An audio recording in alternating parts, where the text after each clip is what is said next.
Good morning. I'd like to call the Adams County Board of Supervisors meeting to order. This time we're going to have a moment of silence.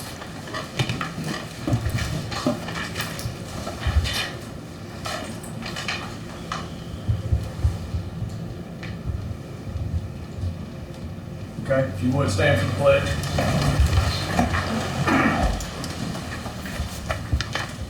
Pledge allegiance to the flag of the United States of America and to the republic for which it stands, one nation, under God, indivisible, with liberty and justice for all.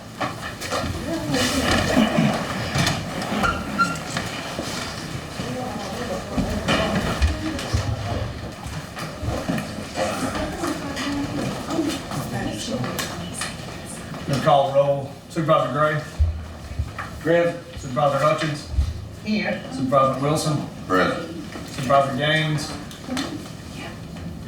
Board Attorney Slover. I'm here. Chancery Clerk Lewis. Present. Deputy Clerk Paige Dean. Present. County Administrator Angie King. Present. And I am present. At this time, I need a motion to approve the dockets. So moved. A motion by Supervisor Hutchins. Can I get a second? Second. Any discussion? Yes, sir, Mr. President. Claim number 2656, the date is 6 months, the 9th day of 2022. I'm voting against it. Same thing. You need it? Transit number.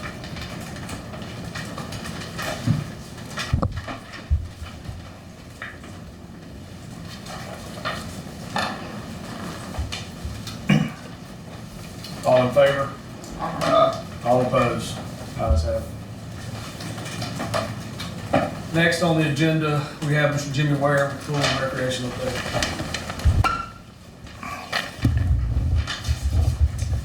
Good morning. Morning. I guess we need an update from where we're at. Ms. Miller, would you please come up? This is the lady that our board recommended to move up to director. Her name is Sharika Miller. I'm gonna let her give you the date of action or whatever, but I know we had a little stuff about the pool, about the alcohol and all of that. Do y'all want me to go into that? And because the city never reached out to me, so whatever you came up with, I have no idea. And I had not looked back on the replay on that. But when the board came up with the minutes for the operation of the pool and rules and regulations, once the YMCA came down, the 9-man board from the city, the county, and school board approved the operations of the pool. In 19 or in 20, when our board went back and looked at it, and we did have 2 parties last year that did have alcohol. We had 2 deputies on board that was paid with off duty, or 2 police officers. What happened was in 19 or 20, I'm looking for the minutes, I think Ms. B got them, she's not on board and they're trying to reach out to her. Our board looked at the rodeo, our board looked at the golf course, our board looked at the convention center, our board looked at the community center. We required the people to have $1 million of life insurance, we required them to have lifeguards on board, and we required them to have security guards, and we was the one who picked them. We was picked all 3 officers in uniform. So however that got changed and when it got changed, we did do it, we have had parties this year. I've had about 4 or 5. They all been non-alcohol and all been kid parties. We do have one coming up on the 24th. There is no alcohol. The Natchez Democrat called me up and asked me a question. I gave them a direct answer. The next thing I know, everything was in the paper out of place. What they asked me was, did we allow alcohol? And I told them yes. Then they called me back and said, we got a copy of the regulation. I said, we did not change it. I said, just like the wire on the building, we had not got to it, but I said, what was changed? I said, she said, well, there's a flyer out that's showing alcohol and wristbands and asking for a certain price. And I told her that we set our rules and we set our regulations. When they come to that gate, we enforce them. What they do in the public, we can't control that. And next thing I know, the Board of Aldermen had a meeting and went through all of this, and they asked nobody on this board a question. And so that's where I was at on that. Now, if you have any questions on that before I... Yeah, Mr. President, I have a question. So, the question I want to know, do they allow people to have a party and have alcohol? Yes, on private parties after hours. Now, guess what I'm gonna have a problem with, I'm gonna tell you why. I've been part of a swimming pool all my life. My dad ran a swimming pool. My dad had all kind of parties. Mr. Ware, to me, two things don't mix. Drinking and driving and swimming and drinking don't mix. And my advice, I'm just one supervisor, but my advice would be not to let them drink at the pool. Because the liability falls, even though you got insurance, the liability falls on the city and the county. Now, if somebody got their own private pool at their house and want to do that, that's fine. But a city and county facility swimming pool, I don't think that's a good idea. Well, all this board had to do was come back and tell us to go revisit. We didn't have that question like that. But to be your point, Mr. Gray, I spent 8 years of active duty in the Navy, and I spent another 7 years active reserve. Everywhere we went, we have alcohol. We have never had nobody drown on no incidents. But we did have 2 parties last year, and it was authorized by our board. If you all want us to go back and revisit it, if this board tells us to do that, we would do that. But the party that's coming on Friday had no alcohol intention. The paper throw that out of whack. You know, the reason you hadn't heard anything about it because we haven't had any incidents over there at all. The pool is running just like it's supposed to run. Right now, we got a daily average of probably about 70 people a day. We got water aerobics that started 2 weeks ago. We got so many people coming in, we don't know what to do. Once she come on, I'm gonna have to ask to put somebody else on because we're running so many hours. It is running the way it's supposed to run. Mr. Ware, I agree with everything you're saying, but I'm just picking back on the drinking and swimming. I understand about what happened in the Navy, but this is a government facility and it's city and the county facility, and at the best interest of the people in this community, I don't think it's a good idea for them to be swimming and you assuming alcohol. That don't mix to me. But that's up to Just for clarification, the current contract in place by the pool board, does it prohibit alcohol? No, it doesn't. It is on the contract, but it was changed in 19 or 20. We had a lawyer on board that we had at all meetings, and what we did, we had her go out and visit the golf course. We had to go out and visit the rodeos. We had her do the community center and the convention center. All these places, we did everything that they required, that our board required, that we piggybacked off of them.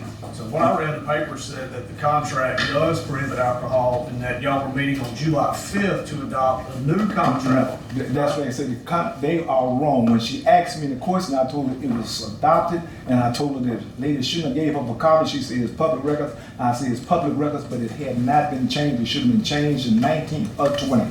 We just didn't get the paperwork filled out. President Middleton, I have a question. Mr. Ware, have you checked with other YMCA's to see if they have alcohol at their pool parties? I have not. You have not? I have not checked with another YMCA since they left here. How we got the rules from the YMCA, when this board sat down and you brought the Y in, we went through their rules line by line. Okay. And then we had any necessary changes that we wanted to make to it, we would make in the future. And that's how we adopted the original rules. When we first started this pool with the YMCA, did they allow alcohol at there? They did not? Okay. But they didn't do private parties. Okay, they did. We couldn't rent the pool out at that time. Okay. The reason we built that area that's fenced in is, well, when our board came together and decided to do that, that's why we now have that addition on there with the fenced in area to keep everything within a certain area. That's why that was added on. But I don't mind revisiting. That's no problem. I would just check with other YMCA's to see, No, we don't. but just. I'm gonna be honest with you. Again, I just hate to say that there's one supervisor. It don't need to be no check. It don't need to be drinking and swimming in a pool. That's just like getting drunk and driving. That just don't mix. I swim all my life, and I'm telling you, we had all kind of pool parties. and there was so many people in the pool, it was killing. It's gonna be dark out there, and somebody assuming alcohol, it take a teaspoon of water for you to drown. And if they got alcohol in their body, they just don't mix. I'm telling you, that's a bad idea. It's a bad idea for the city, and it's a bad idea for the county. That is good for the community or whoever wanna have a private party, but it's not good for the city and the county, in the city and the county pool. Can you give us some legal advice on this? Y'all want them to revisit the policy, just give them direction that you want to review the policy and want it to be alcohol free. To me, that's a no-brainer. Supervisor Gray, Well, I can't make a motion to tell the commissioners what to do. I'm just recommending it. Well, I tell you what, we got our next meeting come up, the first Tuesday in July. I'll bring it up with the board and then we'll get back with you. In the meantime, we will not do any alcohol until we get back with you all. Is that a good way to look at it? Yes, sir. All right, but I want to introduce Sharika Miller. She's the one that's actually moving up as the director. She's gonna come in and give you a daily report of where we're at and what our average is and what we deposit so forth to the state. Good morning. I'm Sharika Miller. Right now we have an average of like 91 people daily.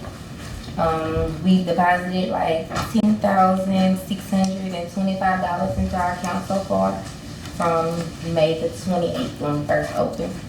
We're getting a soccer field ready for a game and it's next week. No, No? tomorrow. Actually, Tomorrow. we got a soccer camp starting tomorrow.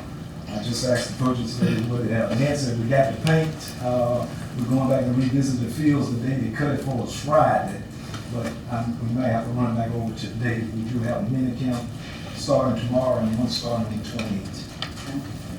We also have swimming lessons every day. So far, Tuesday through Friday for 2 weeks. That'll be the whole summer. And we're kind of like booked up on it right now as well. Well, besides the water aerobics right now, that's basically what we have going. What are your ages for swimming lesson Um, and costs? The cost is $60 for 2 weeks, Tuesday through Fridays, 1 hour sessions. We haven't really set an age limit because the smaller the child is, as long as they are able to, listen and not scared of the water, we just let them come in. But to add to that, we do have Pilgrim got 6 ladies coming in next week starting, and some of them are my age. Oh yeah, that's first. And they're coming in for swim lessons. We got them started with the water aerobics. Now they want to do swim lessons. And we got so many interested in aerobics, we got to figure out what we're going to do with that starting actually tomorrow. Then.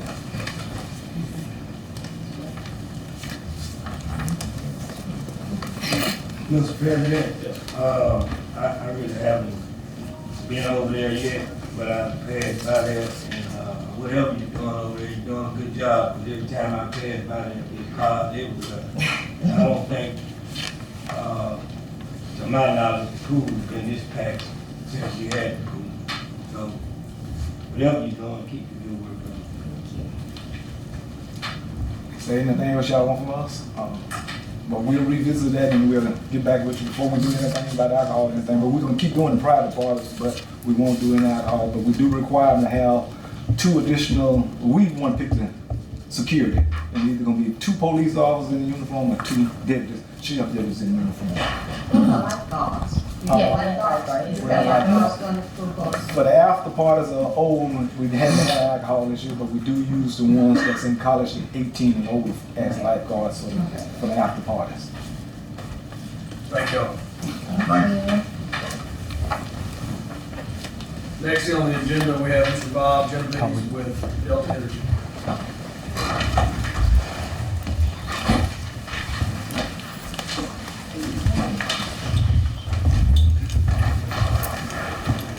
Thank you and good morning. I'm Bob Genovese. I'm the CEO at Delta Energy. I'm here today to ask the board to grant temporary permission to Delta Energy to use a piece of county property that's located across the street from the Natchez Railway to load rail cars. Before I provide a bit more of the background on the request, I just want to take a moment and recognize Mr. Robert Kennedy, who is the plant manager of the Delta Energy plant, and he's here this morning. Also from the Natchez Railway, we have Steve Baldwin and Richard Spencer here to show their support for the request as well. Delta Energy is a tire pyrolysis plant. We operate in the old International Paper facility on Carthage Point Road. We're a young business. We came to the site in 2015. We've been developing our manufacturing process and increasing production rates. One of the reasons that we selected Natchez for the site was rail access. We produce tire pyrolysis oil that needs to be shipped to customers around the country, and rail cars are the most efficient and effective way to make those deliveries. Last year, we reached the point where we were ready to begin using rail cars to serve our customers. The railroad, at its expense, came out to the site and cleared vegetation from the rail track that serves the industrial site and inspected the track. I think you are all aware that in 2019 a project was done to refurbish the track to make it serviceable.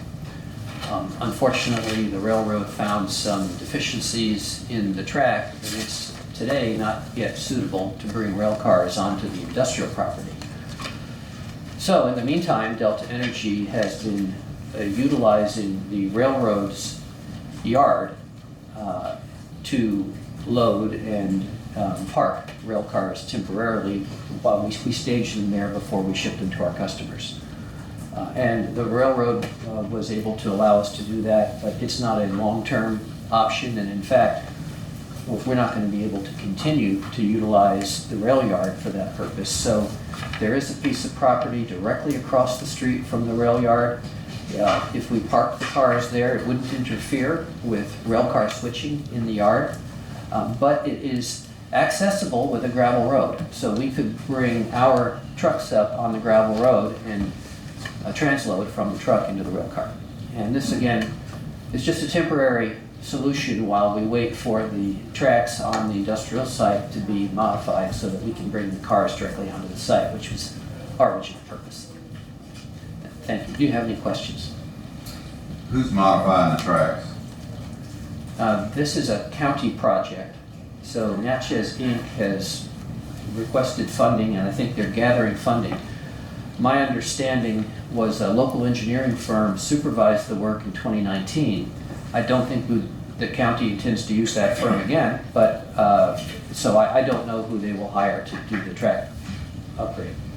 Okay, I just wasn't familiar. But 2019, when they did a project, we went out there and cleaned along the rails for all, and the county did, and then they went in and changed, I think, a bunch of ties or whatever, and that was a big project out there in 19, if I'm not mistaken, because I know we went in and done a bunch of work out there. I know JKS was the engineer at the time that was overseeing that project. No one here to represent them, but,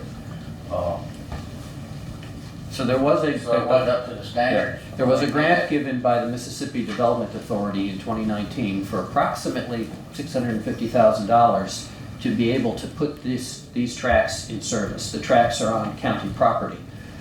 So the county received the grant and managed the project.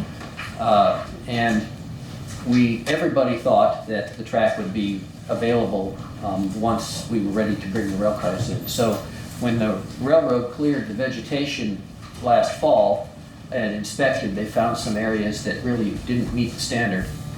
So the railroad can't bring its cars in until those issues are corrected. So it's not a trestle problem, it's more of a just tracks and the beams underneath them. There's The a grant did not improve the track up to the federal regulation guidelines that Natchez Rail can't service on there and won't do it. And said what Delta Energy is asking for is permission to load the track or store their cars on county property until we can get additional grant funding to get that track up to snuff.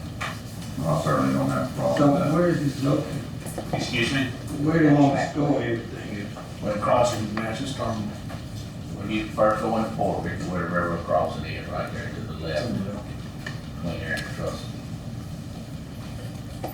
And how much property y'all, actually utilize? So we would be bringing in 5 cars at a time. Steve, can you remind me how much trackage that is roughly? Is it? 250. What's that? Are they paid up? Yeah, look, they've been making their lease terms. Okay. You need a motion to, Oh, go ahead, 7, 250 feet. So what you said. Yeah, that's 300 feet. That's about 160. Call it 100 yards, call it 100 yards. It's not very much. It's right across the street and it's accessible with a gravel road next to the track. Yeah, you Go ahead, Scott. can really shoot me something, says exactly where it is, and we'll put that into like a memorandum. We provided a map. Does the board have a copy of the map? Probably I haven't seen anything here. No, okay, well, we'll get that for you. I think, I saw a copy of it last week. I assume that the board had received it. Let me ask you another question. What is the time limit on this? Y'all need it immediately? Yeah. When do you need it? We needed it yesterday. I mean, we really need it now. We have cars sitting idle that we're waiting to load. Yeah, the rail actually gave them notice so that we can't service it maybe 2 weeks ago. More wasn't needed until this time, so. And you said it's just temporary? It's temporary until the track can be refurbished on the industrial site. So, I might make a motion that we grant the rest of the temporary use of. Got a motion by Supervisor Wilson, can I get a second? Second. Second by Supervisor Hutchins, any discussion? okay, the motion is to grant them temporary use of what? Of the railroad County Railroad. And until we can get a grant to fix the lines. in 150 feet, 300 feet. 300 feet. Okay, my other question is, Chandler is not here. I wanted to know, was that property, had any prospects to be put on that property or anything like that? And stuff. No, the portion of the rail line that they're looking at is not committed to any project. It's technically county property that's used to move cars on and off the site. Okay, what is the time frame y'all talking about? That's really in the county's control, Commissioner. In a conversation prior with Chandler, my understanding is that it could be 6 months, I suppose, to do it, but it's really in the county's control. I mean, I don't think I have a problem with it, but, only concern I have is this, and this happened before I got here. The county spent a whole lot of money on purchasing the IP property.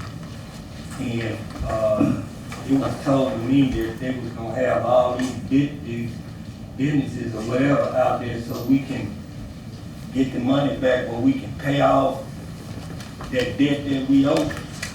I don't wanna, I wanna help you, we gonna help you, but in saying that, if it's gonna be a long time, at some point, we might have to come back to the table and renegotiate that. That's all I'm saying. And not in any way contradicting you, their acreage that they have, their payments, the lease payments that they make is directly related to our actual debt service on that property. So the county stays in the black when it comes to that particular portion of the property, and that's how it's based. And they've asked about that type of pricing before, and I've told them it is directly related to our debt service for it, and that's what they end up paying on.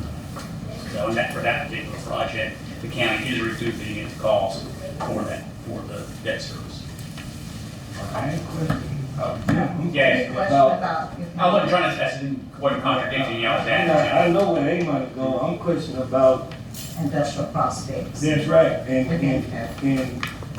we got a big old bond that we trying to pay off, and I just wanna make sure when we, somebody leasing it or somebody doing whatever, we getting money to go toward the debt. And if this gonna be a long-term thing, start out for 6 months and end up being 6 years, then we just need to be compensated some kind of way. That's just my opinion. Well, one thing we can all ask, the rail lines are our responsibility. Is that yes or no on Part the of- part of this? Part of the incentive package was to upgrade the rail line so that they could have rail access to it. And the county's plan for that industrial park is to have a rail line that's quasi-public so that all the people that own property in that area can use it. Now, the idea also is that there'll be some sort of compensation package when it comes to maintaining that rail line. The difference here is this package was supposed to have been done for them to access it, and it hasn't been up to the, regulations that Natchez Rail needs it to be done. Okay, so this is not an unreasonable request. So we supposed to, upgrade it. We were supposed to apply for a grant that was gonna pay to have it upgraded, and we did, and it got upgraded, but it wasn't upgraded to the regulations that Natchez Rail requires. So is it anyone that's in this room's fault? No. I think that's where they wanted to, apply for that raise grant, wasn't it? To There's- continue to do upgrades to it. I think you're right. I can't remember what exactly conduit it was, but Chandler has a path to having a grant to get it up to. And it's $70,000-$80,000, the last that Natchez Rail had sent over to us. So what I'm hearing is we got a grant to upgrade the rail, but it wasn't upgraded to, Federal standard. That's exactly right. okay. And it's additional. And as I said, it's no one in this, not the counties, not Natchez Rail or Delta Energy. So let me, go ahead on with the motion. All in favor? I ask my question. All opposed? Ayes have it. Thank you. You're welcome. So, Scott, can we apply for another grant to do some more upgrades? Are we gonna upgrade it to the federal regulation, or we gonna just upgrade it just like we did this one, that, and then? So what we're doing is using Natchez Rails. They had their engineer come down. They basically said, here's all the things that need to be done to get this up to federal regulations. We're using Natchez Rails engineer, so to speak, and that basically was expertise for doing it to get it So, done. I'm gonna ask the question again. So in the process of upgrading the rail, and if they was gonna be using the rail and it needed to be upgraded to federal regulations, well, why it wasn't upgraded to federal regulations from the start? That's all I'm asking. Yeah. That was everyone's question in the room, why you would do something. So who is responsible for upgrading the railroad? I believe that the JK&S was the engineer during that time. You also gotta realize that maybe 2 or 3 years have passed since that deal went down, and there's a lot of things can happen 2 or 3 years on the railroad. This better thing to do would have been to contact Natchez Rail and have their engineer work together collaboratively to have done it. That would have been what I would have done. I want to If build I a was the gym. attorney, I would have contacted their I want to attorney. build a gym in my backyard, and I want to be able to host some real games in it, but I ain't gonna build it to the specs where it need to be. So now I got to go add on some more to make it where it's supposed to be. That's all I'm saying. That's exactly, you're exactly right. City government business. None. Departmental reports. You want that first? Hang on one second. We're gonna let this one go first. Okay, I have, I guess, 3 things that I need to discuss. First of all, I would like the board to move the HR department as your account, so it can be accessible, easily accessible to employees. Is that a request? I'm request on this. So, Motion by Supervisor Hutchins, need a second. Second. Second by Supervisor Wilson, any discussion? Say that again, you gonna do what now? We want HR to be moved back to the county. Oh, So that I didn't hear that, they Paul. can work hand in hand. I didn't hear that. All in favor?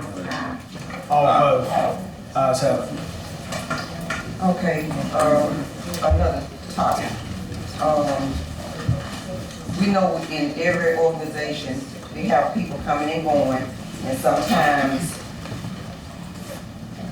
people take on duties that are not their duties because you're training people, and that's just the way it works when, you know, bringing people in. But as far as I'm concerned, as the county administrator, anything that has been assigned to somebody else that I should be doing, I would like my responsibilities turned over to me. I don't want them turned over to me in a board meeting where Angie King should be doing this.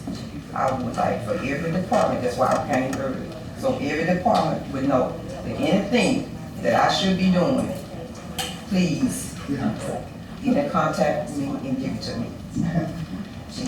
Okay, I do have duties, I have responsibilities that I'm doing for others. And I'm gonna be polite enough to when I turn it over to them, because I'm not gonna turn it over to them until they are ready to get it. And I'm going to sit down with them and explain to them exactly what they're supposed to do along with prior files, because if I haven't been doing it and there's no record of me to do it, there's nothing. So you have to give me not only my responsibility, but the history that goes with the responsibility. So that's why I had this meeting earlier, so all departments would know that if they have anything that I should be doing, please give it to me. And I don't want something given to me because Angie King make a certain amount of money and just give it to her since she making the money. I don't want that. I just want what I'm supposed to be doing. Mr. President, let me ask a question.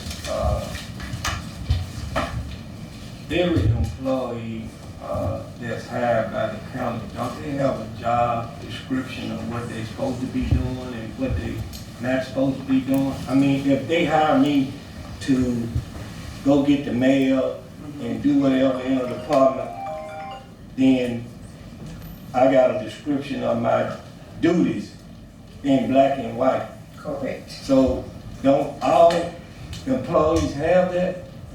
It should be, but over the years, it hasn't been like that. And I did talk to someone at the conference last week who she's gonna get with me on everything as far as the breakdown of all departments.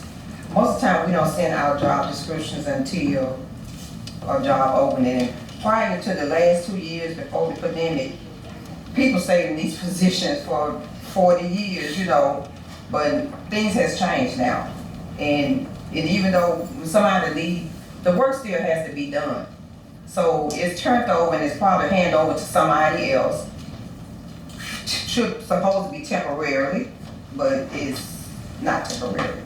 So it needs to be a breakdown in every department, and every employee should have their job description, and every employee should be doing their job.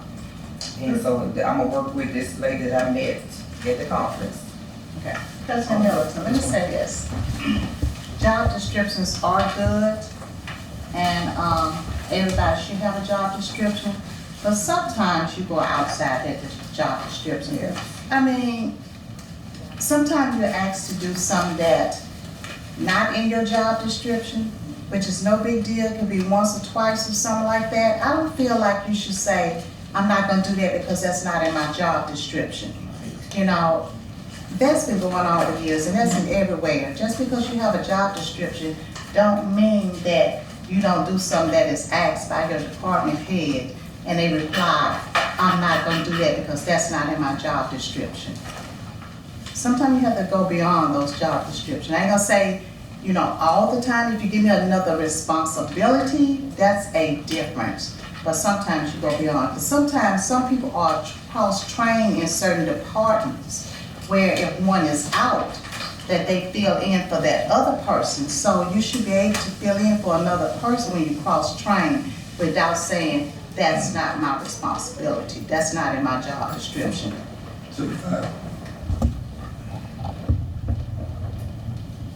If you hire somebody to cross-train, then they need to be part of their job description. Because if a person get hired to work X, Y, Z, then somebody gets sick or whatever, and then all of a sudden you come up and say, well, I need you to go over to this office and do this and do that. They're gonna say they wasn't hired to do that because that's not part of their job description. If they in a position where they got to do multiple jobs, then that need to be part of their job description to me, to keep us straight and keep, because if they don't do it and you retaliate against them, then they're gonna have a lawsuit. I understand what you're saying, cross-training is a different one, but just say a person is doing a job, okay? They got a job description, and I just asked them to do something, or you, or whomever, ask them to do something different just that day. I don't think they should holler, that's not my job, I'm not doing it. I'm gonna help you out. The good employees is not gonna have a problem with it. The ones that don't wanna work, gonna have a problem every time you That's bring up. what, and you have that. I know. You have that. And I'm gonna say this, when I post a job in my department, the last thing I put at the bottom of that description is other duties as assigned. It covers everything. So there's no such thing as, I'm not gonna do this because it's not in my job description, because at the bottom of it, and I explained it, that, you know, I think cross-training is important. When I first started, there was no cross-training. Everybody did, this is what I'm going to do. And then when something happened, the department is lost. Every department should want to cross-train. And so when they post the job, they should always put at the bottom, other duties as assigned. That means you don't have a description as to what you're going to do, other duties as assigned. What's assigned to you? Okay, let me ask, the man that getting paid for all this, That was lawyer speak anyway. But give me your legal advice to keep us from being sued by employees when it comes to hiring somebody to do a job. And because one thing I can say is this: if I'm at the bottom and you hire me and you cross-training me to do somebody else's job that make more money than me, I don't want to know how to do that job, because when that person leaves, I want to move to their job and let somebody else get this job. And then if I'm not cross-trained and they bring somebody else in and put them in that job, I'm gonna be mad anyway. So the only way you're gonna move up in a company, you got to learn a person's job that's making more money than you, so when that person leaves, you got growth, you can move up in the company. Don't nobody want to stay at the same position all the time. I know I would. Well, they do, they want to stay in the same position. And then when something come open, I've worked here for 5 years, I shouldn't get this position, when they've been in that department for 10 years or 5 years, Doing one and job. doing one job, they don't even know what the other job is, because they're not doing anything else. But when something come up, why did you hire somebody outside? Well, I hired somebody outside because you have proven to me. Legally, there is a catch-all, you know, Okay. at this department, you know, you are to do the duties that are assigned to you.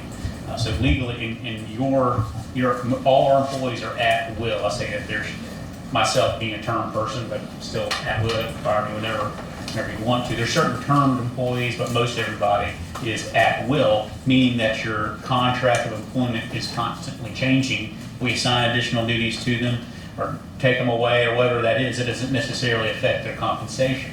But for fairness and for, as what you always said, teamwork purposes, you've got to have clearly communicated duties for them to do so that they know that they're doing, so that I'm not doing something and Angie's not doing the same thing, and y'all, we're probably the two of the highest paid employees, you're doubling your bills because we're wasting time both doing the same thing. Or something the stuff that comes across our desk is super important, and I'm thinking Angie's doing it, and she's thinking Scott's doing it, and then it doesn't get done, but that's something that was super important. So having the duties outlined and clearly communicated is extremely important.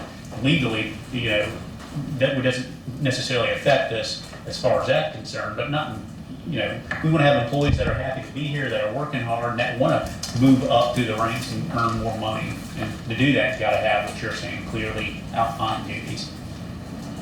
Okay. We always have those catch-all phrases, but we want to have, clearly in there. Robbie wants to know that he's in charge of the roads, not just relying on whatever we tell him to do, so. Yeah, let me say this, and I don't know if I'm right, because I go conference to conference, and my ears be wide open. Now, everybody sit around here talking about this at will, you work at will, at the will and the pledge of this, and the will and the pledge of that, and as soon as you find them people without your paperwork in place, you get into it. Yeah. They told me if they at will and you let them go, you got to have your paperwork in place where they can get boom, boom, boom. You can't just walk in the room and say, well, Rob, I don't like you ain't smiling at me this morning, you fired. You can't do that. Yeah, The only way you. those seem like dubious reasons. That That ain't what the people at the top say. But I think that you can do that. Mm-mm. Only, yes, we can do that if this board changes. If the board changes, That's something you can different. come in here and fire everybody that's, The board can't fire nobody but the road manager, county administrator, and attorney, and whoever else under the board. Right, they can change, I'm talking about change those department heads. You can come in here and change those department heads that are appointed by you. You can do that. theoretically, you can fire them for any reason. Pragmatically, if you come in there and say, well, I didn't like the way they smiled at me, and a jury doesn't believe that, then you're gonna have to pay. You can't fire them for illegal reasons. Now, if a new board comes in, the attorney is excluded from that law. I don't know why, but attorneys work themselves out of discrimination laws and all that. But for the attorney, if a new board comes in and didn't like that Angie was supporting a different candidate, although she should stay out of all that kind of stuff, as a works at the county. But if she did that, that could create First Amendment issues. So you gotta be careful on all stuff, except for me. You can fire people for Look, any yes, reason. you, huh? This is an ever-changing world, so, and jobs are changing all the time, so we need something that's kind of a catch-all to make sure everybody knows, we are supposed to be a team, and everybody's supposed to help out. And anybody that doesn't want to do somebody else's job or learn somebody else's job and wants to stay on the county or move up, I don't understand what they're thinking. Because I cross-train all my employees, I want every one of them to be able to do everything, and I have to show them sometimes that I can do their jobs still, and probably better than they can. So if I know I'm gonna be able to move up to the next position, then I ain't gonna have a problem with doing whatever. But if I don't wanna move up, then I ain't gonna do nothing. And then I'm gonna complain when you have somebody else in that spot. That happens. That happens.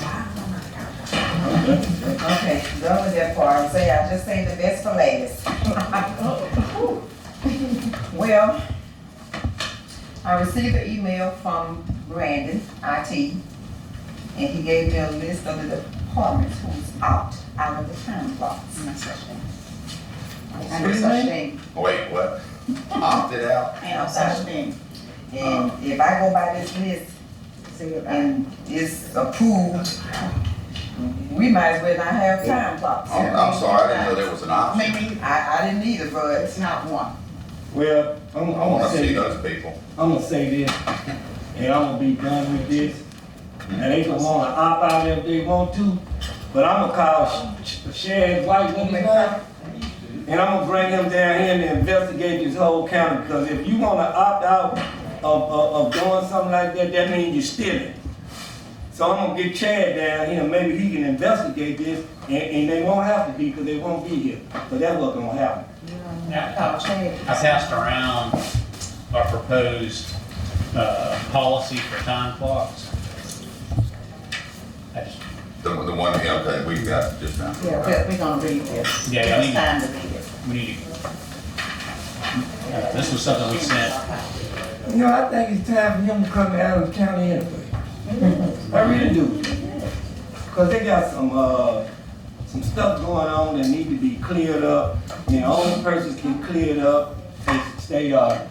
Yeah, last time they came. Because you got people running around here stealing time, you got people running around here doing all kind of stuff and don't want to be held accountable. Right. The county government can only pay you for the hours that you work. That's right. If you don't work but 4 hours, you can't get paid for 8. Well, unfortunately, Ricky, you know that's been going on for a long time. A lot of people have been getting paid for not working. And now they want to keep doing it, and they want to do it at the county's expense, and they don't want to be held accountable. Well, you need to find another job, Supervisor. Well, I agree. Let me see that. Now these is the one I'm gonna take a picture of when Chad come down here. These is the office you need to look at first.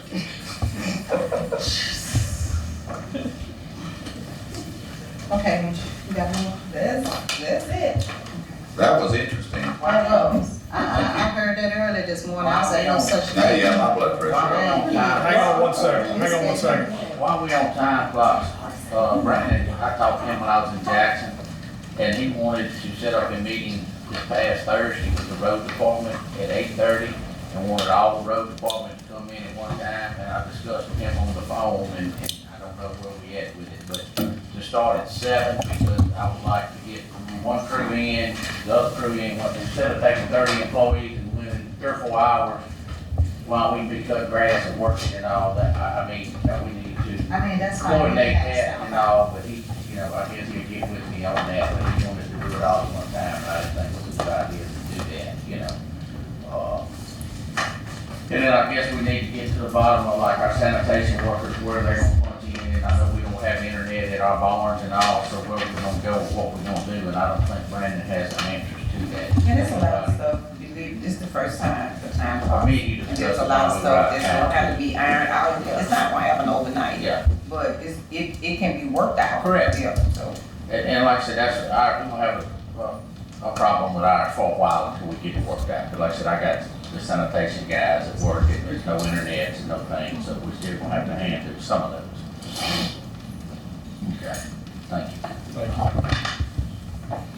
But you're not gonna be able to handle any of them. But I'm Just just the way saying. it works is, your department, your timekeeper Correct. will probably have to go in and enter it in the system.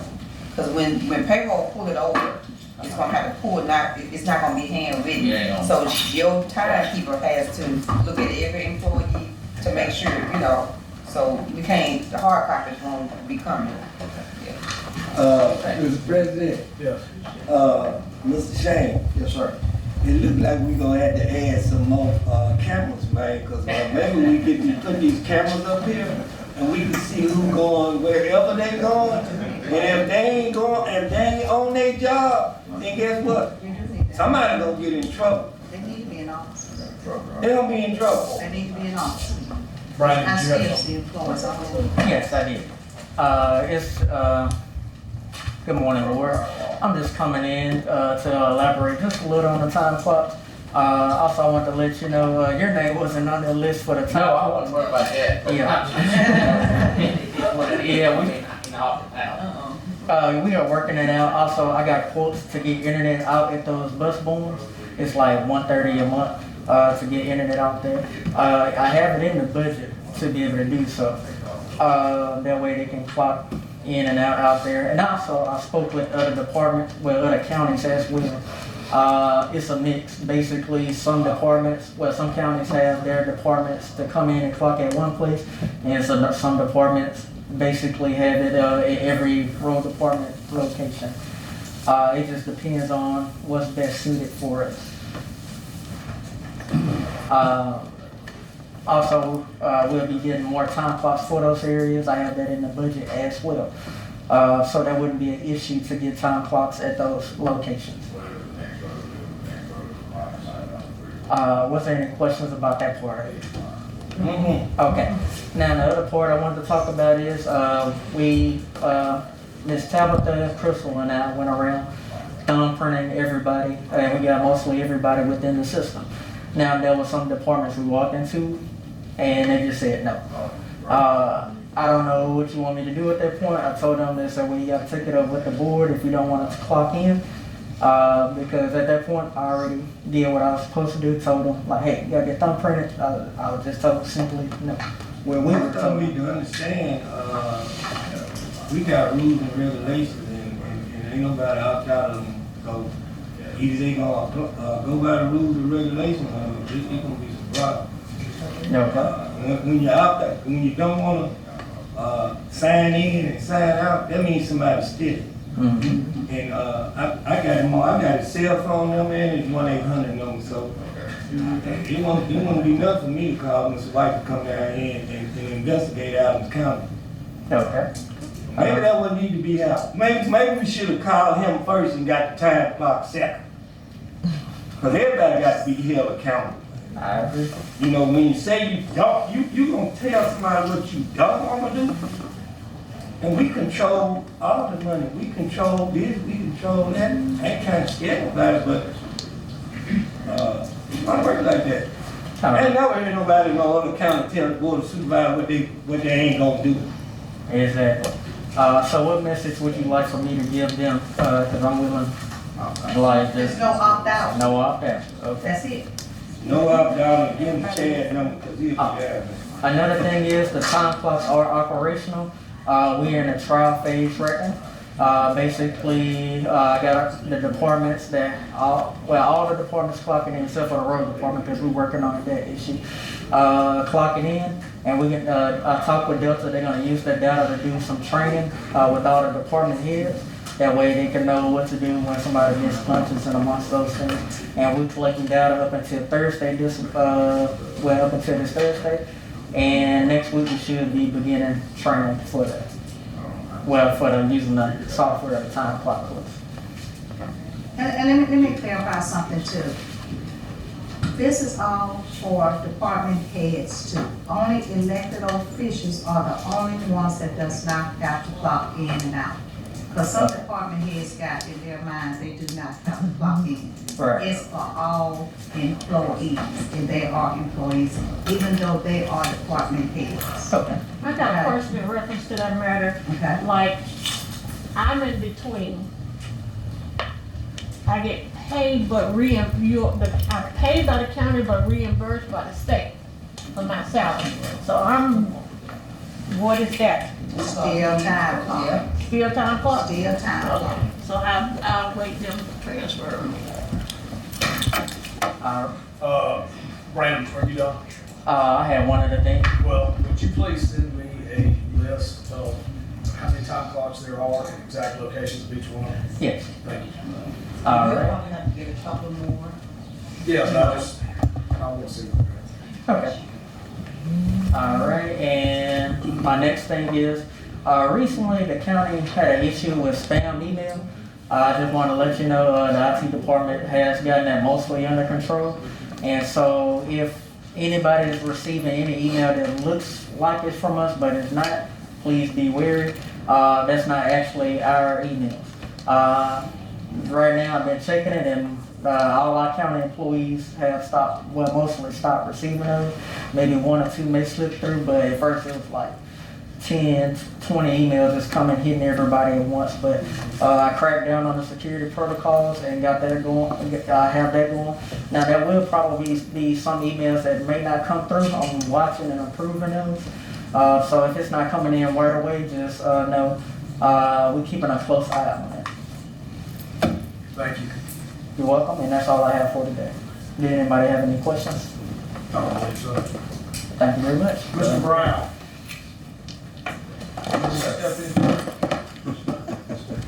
Yes, sir. Well, I'd like to just introduce Judge in the appeals court. You come in and introduce yourself.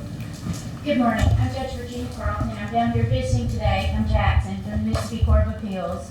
Adams County is one of my counties. I have 15, and I'm very blessed to have Adams County. I'm born and raised in Columbia, but live in Jackson now near the court. And just want to stick my head in and say hello, since I saw y'all were in session today. Good to see you. Thank you for. Just remember how warm Adams County has treated you. Be nice to the attorney that's been I there. stayed in the burn last night, which was very beautiful, and took a nice, I'm retired Army, so I still get out and exercise. So I took a little exercise walk and jog through town and by all the beautiful houses, and it's just gorgeous. Just gorgeous. Thank you.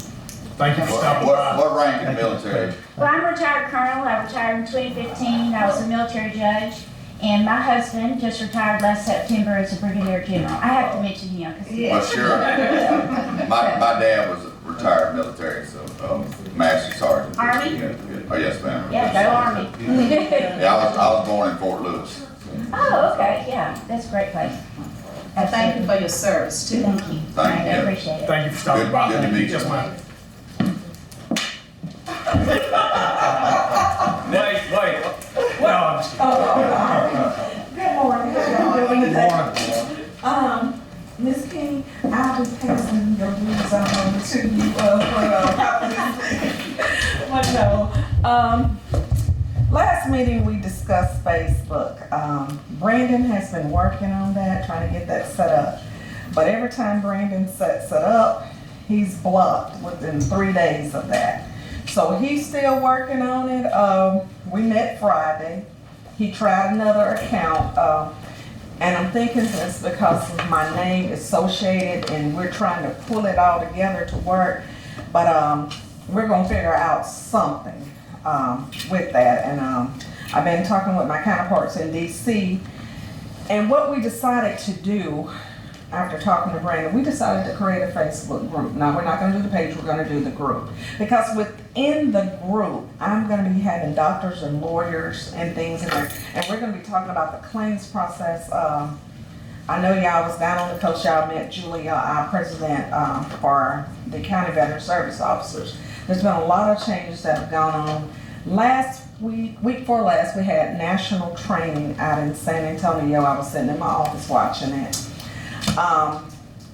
But Under Secretary Murphy made a statement, and he said, Mississippi veterans, if you don't get out and advocate for the veterans and talk to your leaders, it's so much money goes back to Washington. But I gotta go back and watch that video because I wanna just get the full understanding of what he said about the money that goes back to Washington. If we, as veterans, don't get out in the community, go to the Capitol, because we will, January we'll be there because we got some bills that are there that need to be passed. There's a grant that's, Congress is supposed to fund us $50 million a year for us to be able to hire additional people to do things in our counties that we need. So we will be at the Capitol when they go back into session. We're gonna be there, but we ain't gonna be there doing nothing bad though, but we're gonna be there though. But it's just some things that Mississippi veterans, we don't know. And the only way I find out things is through my counterparts from DC. You know, yeah, we go to training every year, but the information and the training that other states get, we don't get it. So with my counterparts, they right there, they are able to do some things that we're not able to do. And when they tell us, oh, okay, I got it, now I can roll with it. So that's how we're gonna set that group up, because with the process on claims, the way things have changed, the last number we got was 560-some thousand claims that are out there that has not been processed. And you know, the VA, they worked from home during the pandemic and they're slowly shuffling back in the office, but that still didn't stop because the county service officers, our offices never closed.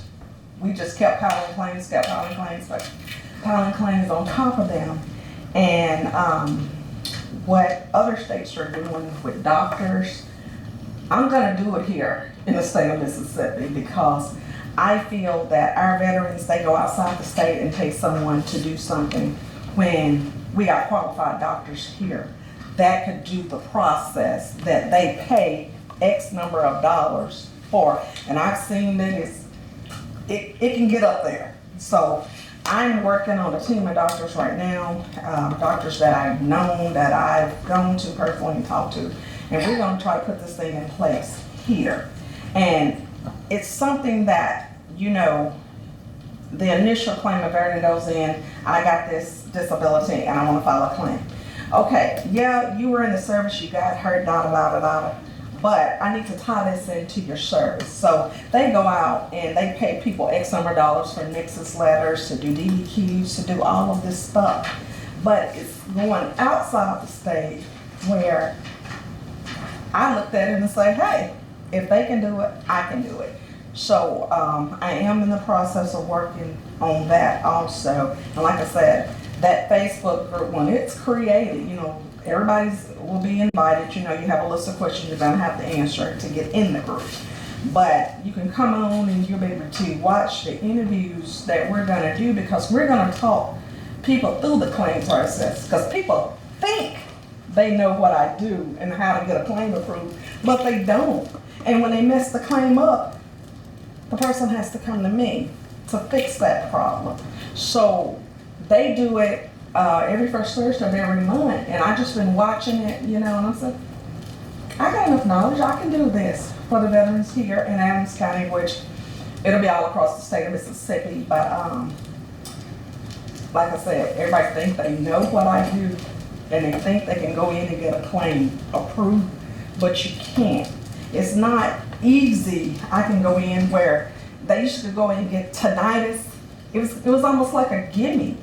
It was almost like a gimme, you know, this ear loss, ringing in the ear. It's not that way anymore. So you have to take the time to sit down and just really understand how the laws have changed. And we have had a lot of laws to change during the pandemic, and they are slowly coming out. Also, what I'm working on now, and we're gonna jump to November the 10th, I think that's a Thursday. So I need you all to put that on your calendar. I'm gonna ask my supervisors to come help me that morning. We'll be giving out turkeys again. That number is going to be 300. That's what I'm getting. If anybody wants to contribute more to that, hey, y'all more welcome to contact me and we can do that. But I'm gonna come ask my supervisors to come. I'm gonna have the VA to bring down that mobile bus, because we still have veterans that they're not going to these appointments and things. So I figure as the VA is kind of getting back into the swing of it, because we do have a new director at the VA, is to get that mobile bus here, and we're gonna send them through the process. I talked with Brandon this morning about that, also dealing with the DD-214s.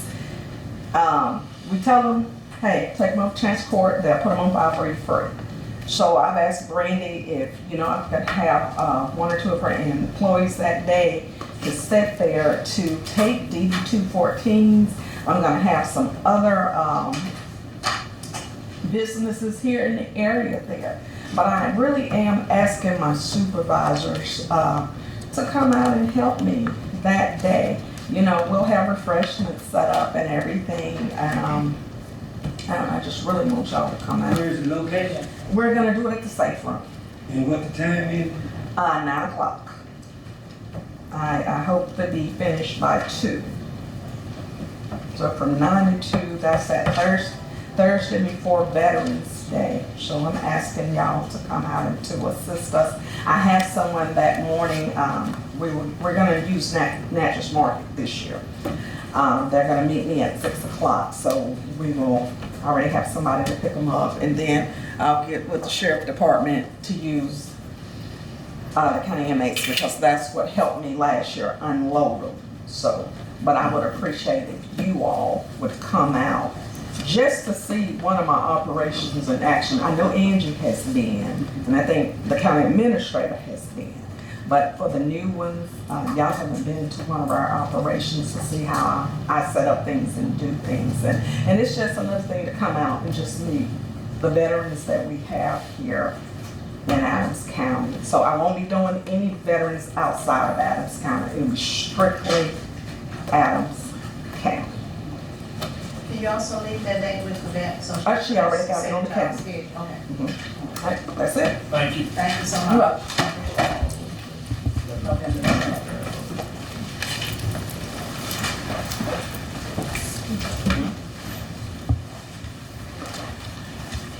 Good morning, board. I have the June call for service so far, the PD has 760, the sheriff's department has 428, and the fire department has 15 so far. Also, we want to check, they said they have an answer for us, today's meeting in reference to the building.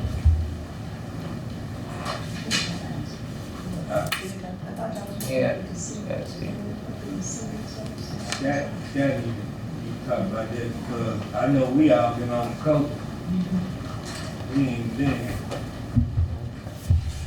Well, we trying to see if we can get it moved forward before they sell the building. Scott was supposed to meet with the city, wasn't he? Somebody in the city, right, to see if they would go in with us. He stepped out for a minute, so maybe he stepped back in here, give us some information. And then how much was that He's building? been out of town. It was $275, $275,000. and we did the proposed budget for it, and, they were supposed to be talking to the city about it. There you go. We tried to get an update on the building. Talked to the mayor yesterday, who said that he was waiting on his chief of police to respond back to whether they're going to continue with countywide 911 or not. And his chief of police believes that they can save more money going separately. And I said, more power to you.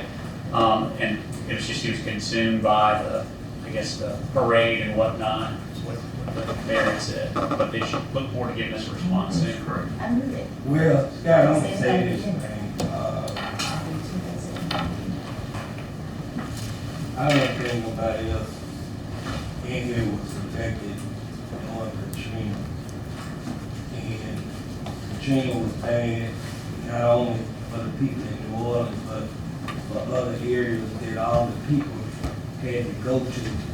And the purpose of all this stuff was to get all these agencies on the same page where they be able to talk to each other. That's why we did what we did with 911 and sheriff's department and the police department. Now all of a sudden, we want to go in a different direction. I don't know. I mean, the whole plan is that we're gonna build a new jail, then the city gonna have to participate. If we gonna continue with E911 and get them out of that bad place where they at, the city's gonna have to participate. So, maybe we need to invite the mayor over here, or maybe we need to have a joint meeting because I'm like everybody else on this board. It's an emergency now and it's bad down there, so maybe we need to have a joint meeting and talk about jail, talk about E911, talk about a whole lot of stuff. Don't disagree. Consolidation here, we consolidated because that's what they wanted. They came to us and asked us to do this, and now they want to pull away. So we need to get them back over here. Just say, let's discuss this, what they were doing.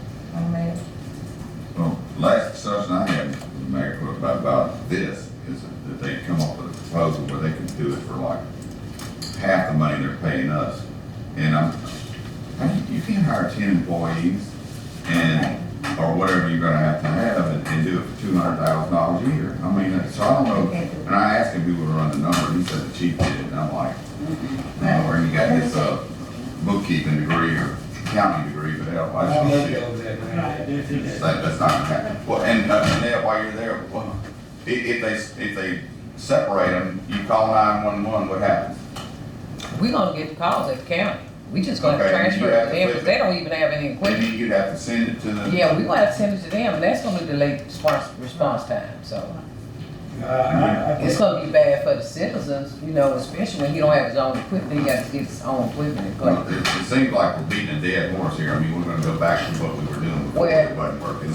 Exactly. And That's that true. makes no sense whatsoever. And it's not fair to the dispatchers, and the reason why I say that, because we've been fighting so hard to get out of that building because of condition of. We're gonna get you out of there one way or the other. And every time we move forward, they try to throw us back by getting back over there. You know what I'm saying? It's like, it's getting worse down there. People are down there working on hope. And I think if I didn't be in a critical department where they're saving lives, we need them. And I'm trying to hold on to them as long as I possibly can. But they need to be in a sanitary department. And this building is gonna get away if we don't try to move forward with it. And it's in compliance with Homeland Security guidelines. It's a nice place in a great location. Can't beat it. Okay, Scott, let's just go ahead and set up a meeting with the city and see what they're gonna do. If they're gonna pull out, that's fine, and I can't see why it's gonna cost them less, because it cost us more to take on theirs by paying, we had to increase the salaries. Their salaries were less than the ones we was paying, less than what we was paying, so let's find out, take them on and see what we need to do. Let's move forward. Yeah, I see no way that you could reduce the budget in half. That's No way. silly to even suggest that. And when it was said to me, I said, that's silly. There's no, and I sat there and went through the numbers for them. This is how much employees cost. Did you take into consideration FICA and Social Security and state tax and everything else that you gotta pay? Well, yeah, that's 1.5 times your wages. Like you said, There's just no way it can be done. Anyway, I was alderman for 16 years, man, and I'm familiar with the police department and the dispatchers and all of them over there. There's no way in this world that they can make that happen. No, there's no way. It's not practical. Because the county didn't have that many dispatchers at the time. Nope, 3. No, we took on 10 more in conjunction with the city to do it, and they upped the salary to make it, living wage. Because it was the thing that we wanted to get it all on the same page to respond to emergency calls. Just look how many calls they get at the meeting. I mean, it's up double almost every time you come up here. They've got double the calls that the sheriff's office does. But you can't judge it based on call volume either. It's based on coverage. You gotta have so many employees, whether you have one call or whether you have 1,000, you've gotta have so many employees to cover. So you just can't, you can't think your way through it. It's a true call. We had Angie look at it 3 or 4 times, and if you know how cheap she is, there's no extra. She like what? Go ahead, set a Okay, meeting up as fast as you can. All right, we're gonna set a meeting up with Okay. hopefully this week.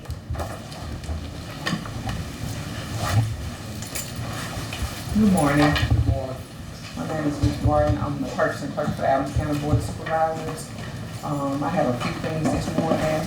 The first thing I wanted to get approved and spread across the minutes was the updated requisition search list.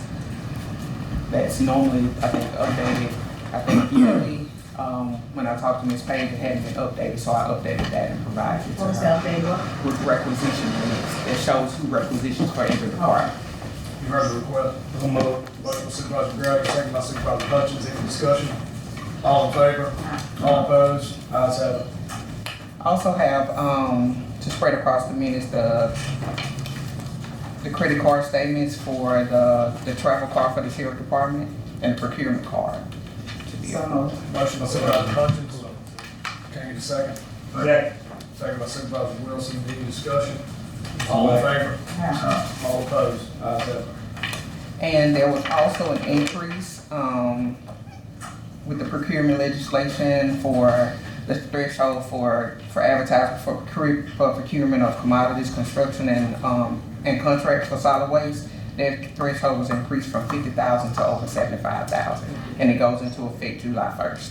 Yeah, so, I'm sorry, yeah, they typed that out, the increase of the threshold went from 50,000 to 75,000. Bids, She said solid waste. No, it's not solid waste. Oh, that's what it has on the screen. No, that's strictly solid waste. Yes. So- Yeah. I mean, Motion by Supervisor Hutchins, second by Supervisor Wilson. Any discussion? All in favor? All opposed? Ayes have it. That's all I have this morning. Thank you. All right, thank you.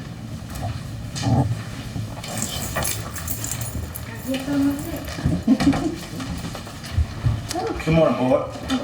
Go ahead. No, go on. Okay, good morning, board. Jim with the Extension Service. I have one item today.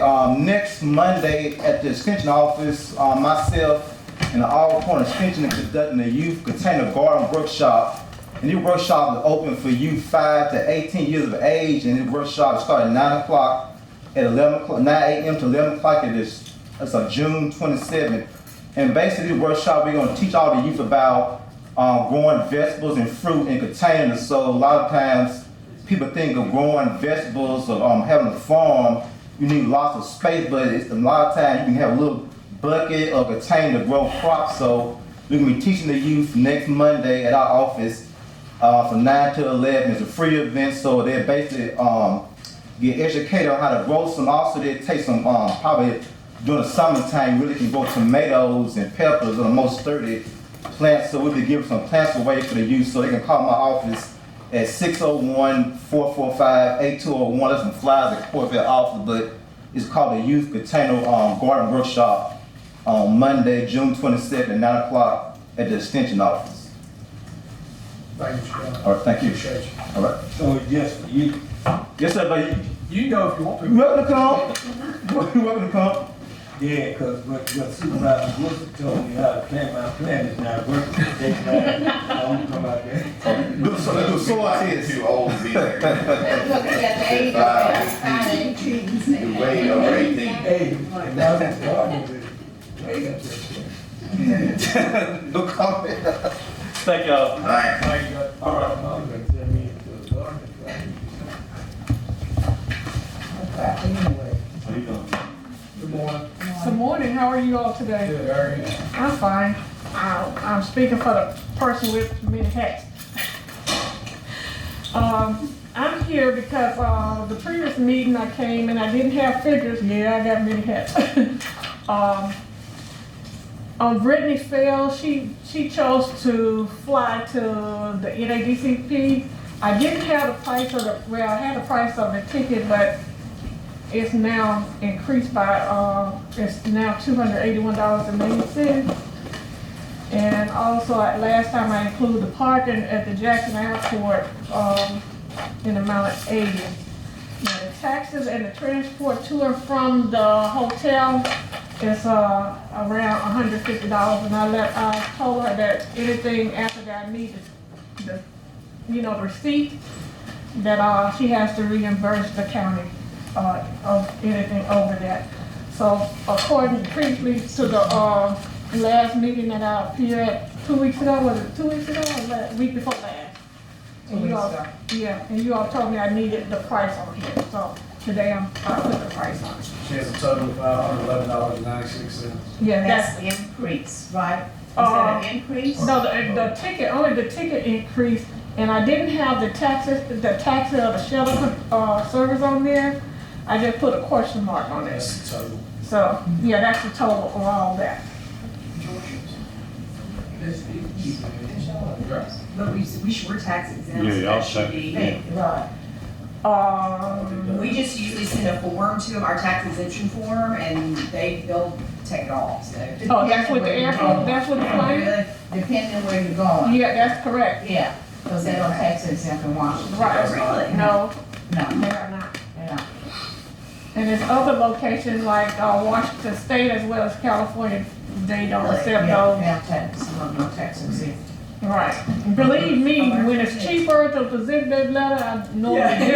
Yeah. But some states don't accept that. The state of Mississippi does, but some of the other states do not. Make a motion. Motion by Supervisor Wilson, second. Second. Second by Supervisor Hutchins, any discussion? All in favor? All opposed? Ayes have it. I thank you all, and you all have a wonderful day. You could have gone first.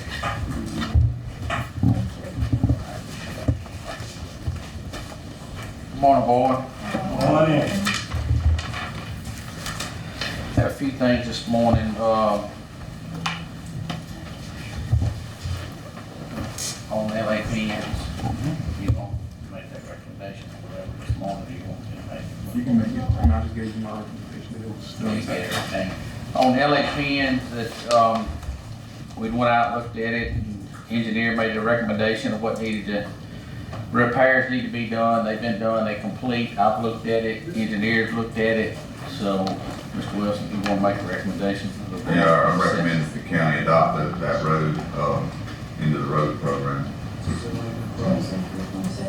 LA pins out there, both records. That's a motion. A motion to do that. Motion for what, I'm sorry? Second. LA pins road and, both roads to be accepted.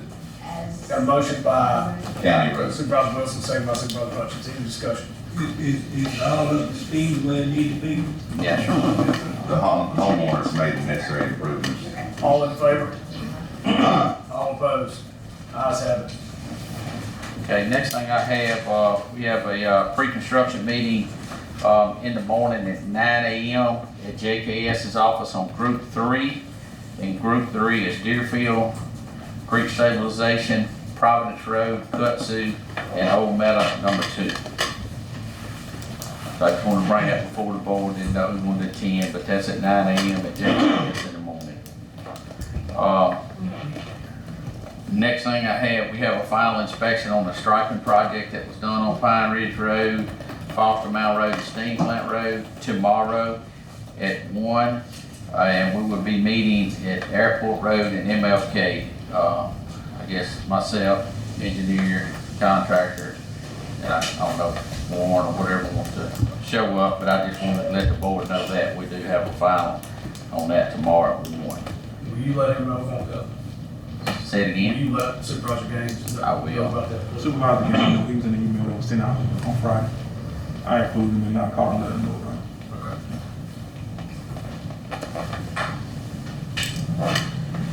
Next thing I have, we had a tree that was struck by lightning on 17 Newman Road. It's on the county right of way. Part of the tree has failed and the other part is still standing. And I'd like to get permission from the board to advertise or check, get prices on getting the tree removed, the rest of the tree. We don't cut trees in-house. I mean, we've done it in the past, and I just always brought it before the board, but I still, you know, it's been struck by lightning, part of it's failed, the other part's gonna fall, and it is on the county right away. You can get a prices without a motion.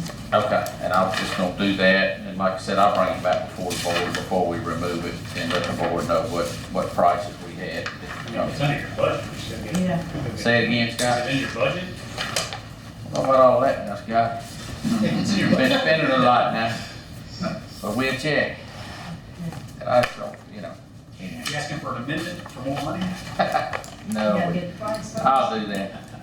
Okay. All right. And that's all. That's all I have.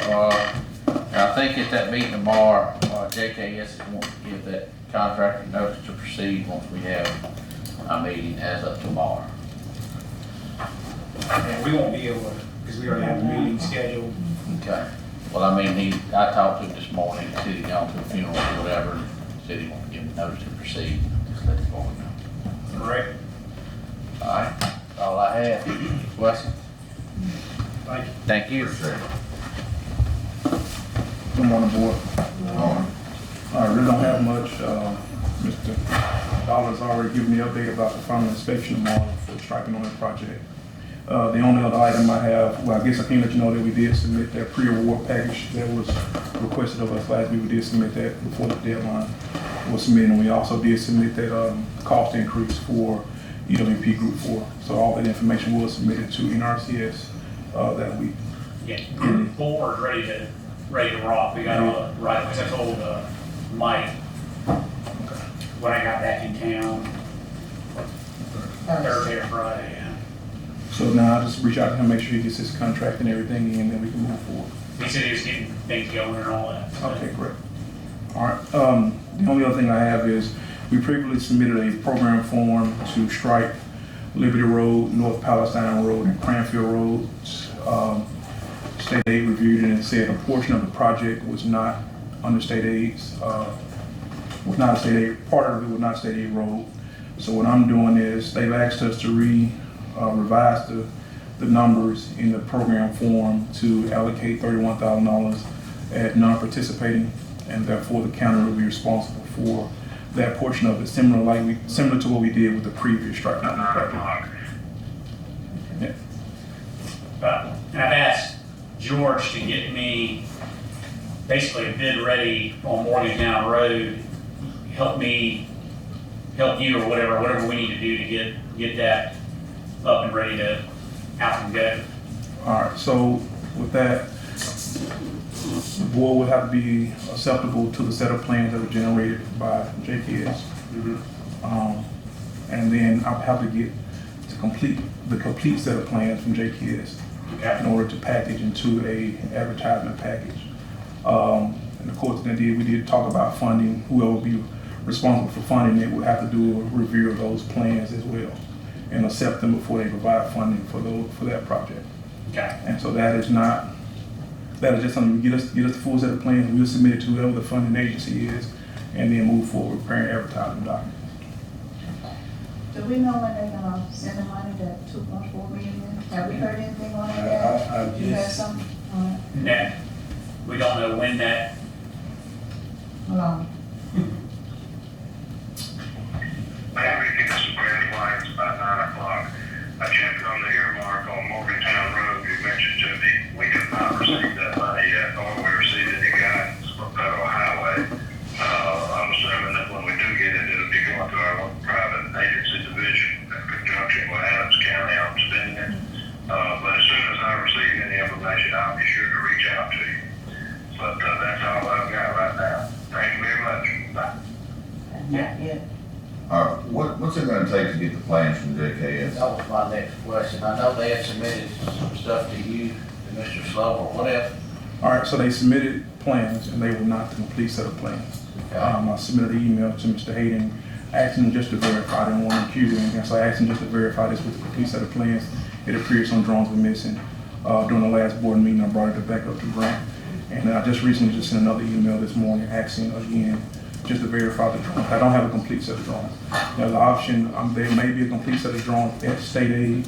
There'll have to be a letter, preferably from the board to state aid requesting them with those plans already been paid for. Then they should be the property of the board. And so you could submit a letter, in my opinion, you could submit a letter to state aid requesting for the latest set of drawings that was submitted by JKS.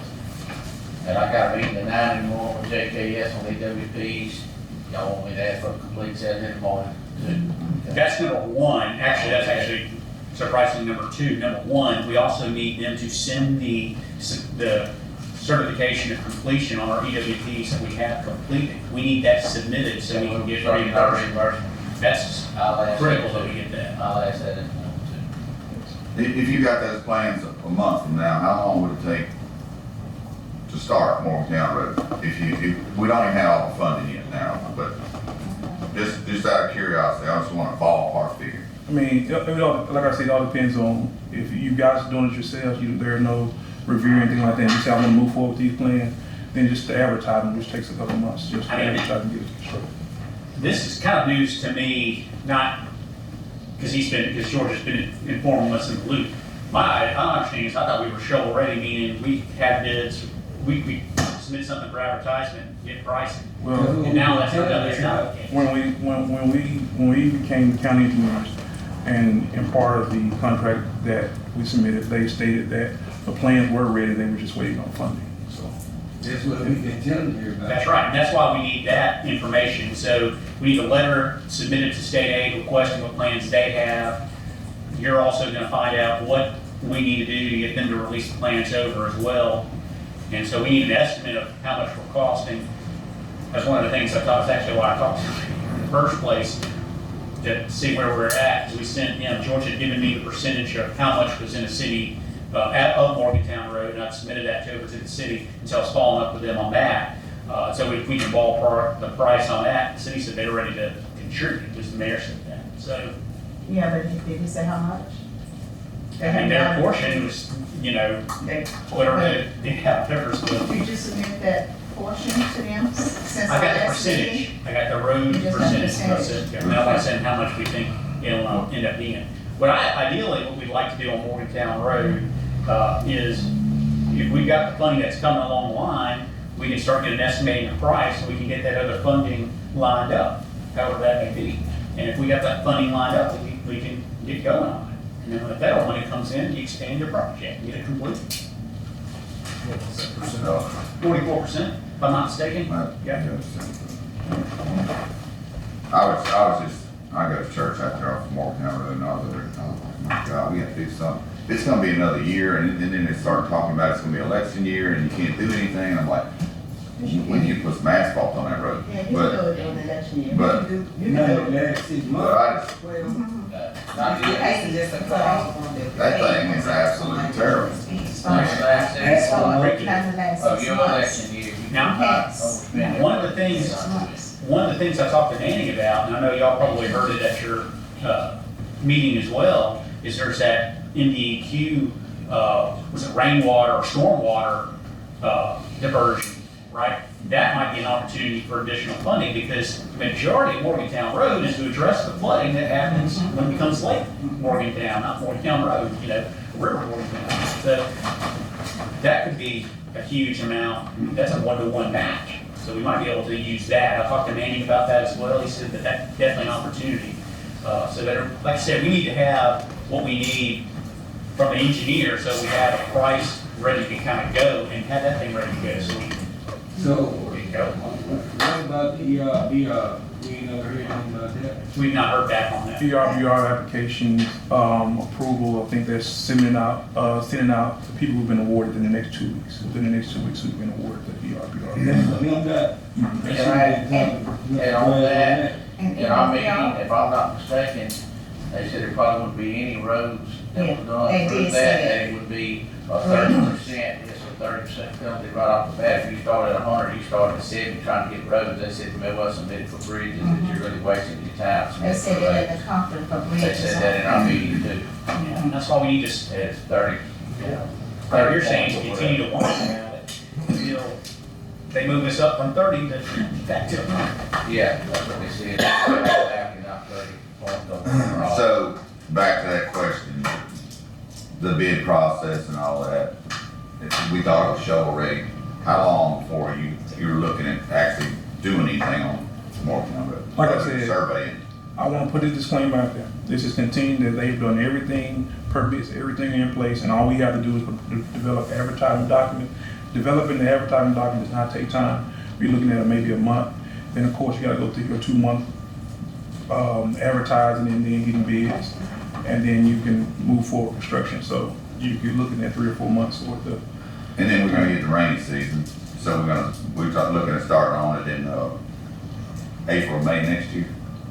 No, sir. Not if everything in place, no, because there's work that you can do that's not weather related. I just, I know that a mile of Morgantown Road would cost $130,000 to lay asphalt on it for the short term, but I don't know if it is worth it or not worth it. I mean, it is, that is one of the worst roads I've ever seen in Adams County right now. And this deal, and all those expansion joints, just deal separate that Your biggest problem is asphalt. water. I mean, Yeah, it's You overlay it, then when it rains, all that water goes. You got to have some, you got to do some drainage first before That's you, the main thing, yeah, you got to do some drainage issues first before you, start overlaying it. that's what I thought, but I've asked that too. What can we go ahead and do? Because we know some money right from out of pocket. What can we go ahead and do Yeah. to start that project going? I mean, that's still When in we the air. gonna figure that out?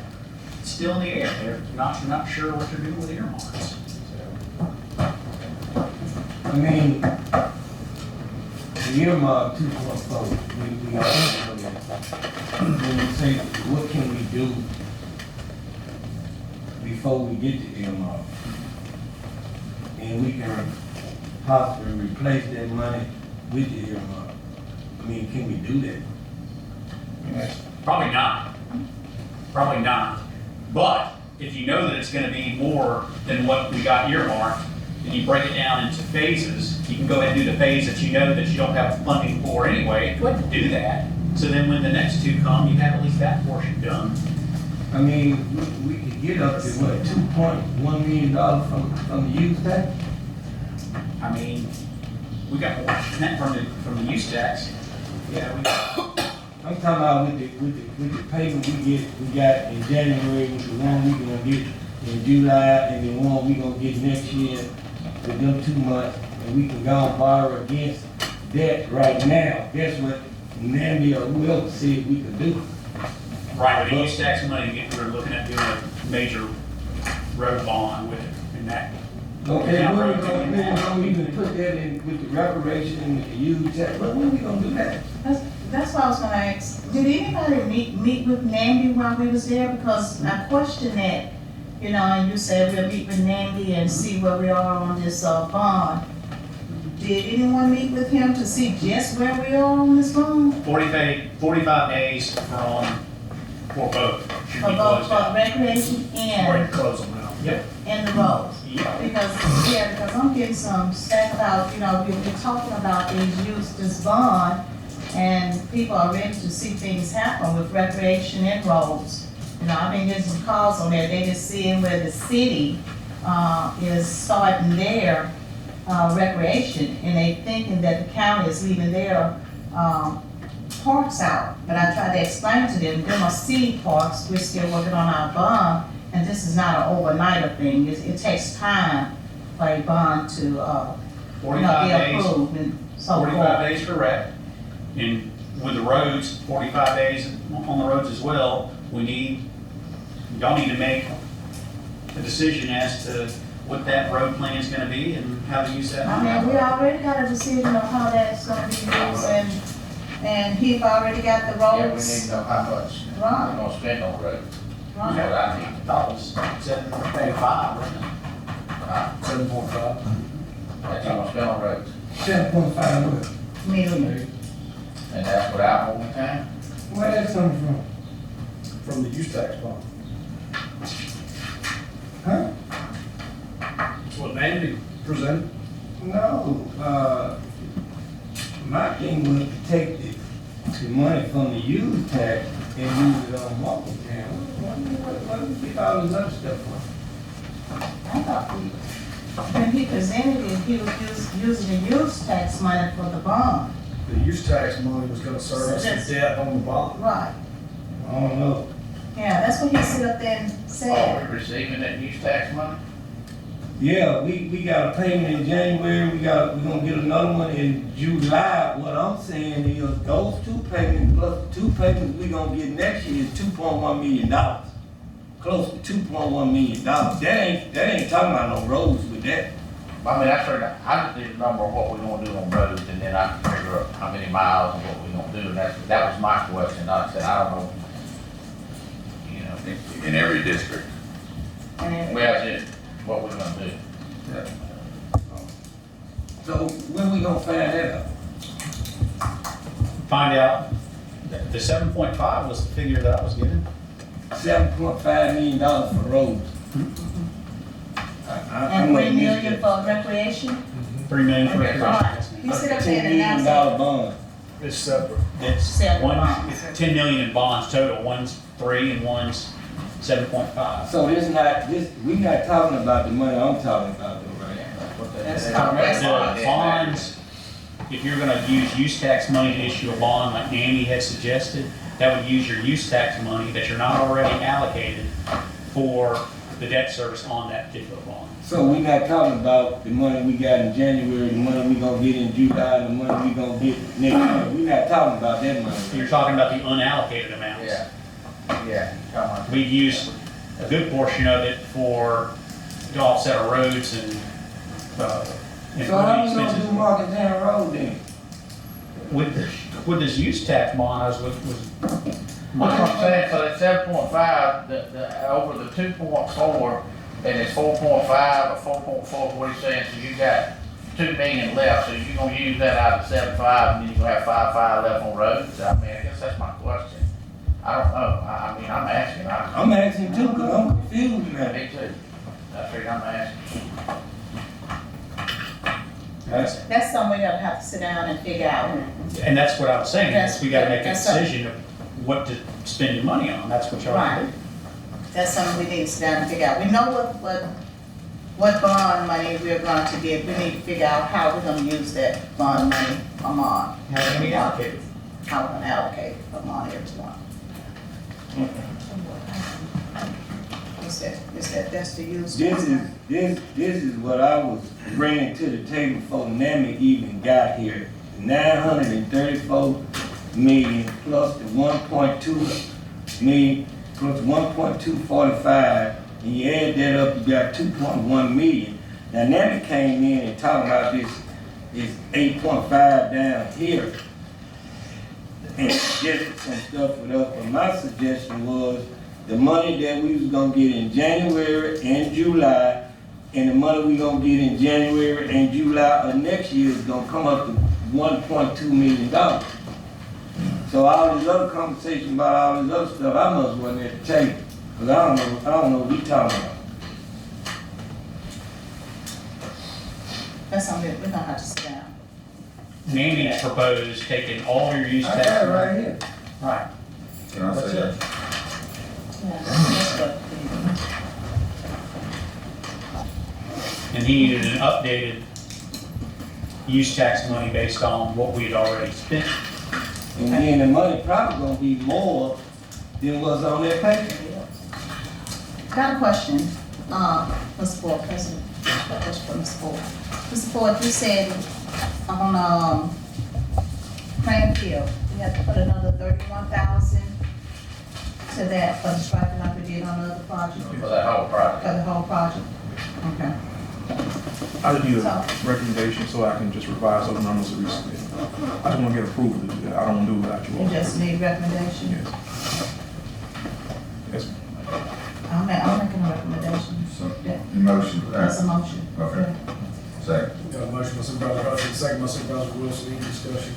All in favor? All opposed? Ayes have it. And that is to have the additional. So, back to the use tax, well, I'm gonna shoot him the value that was given to Navy, and he'll submit a plan to the board for y'all to make a decision on. Is that how we wanna go? We gotta get direction. Yeah. Are you talking about making a decision on which roads we're gonna pave in our district? How many miles? In Morgantown, gotta get covered, however y'all gonna do it. That's what I say, it needs to be, if you're gonna use, The main question to Nandy needs to be, when does that bond money start getting used? At what point does that use tax money start going into that bond? That, and I guess my deal, I just need to figure out how many miles of road we can do for X amount of dollars that we're gonna spend on roads, is what I'm at. You know, asphalt, striping, you know, overlay striping, I guess is what I'm saying.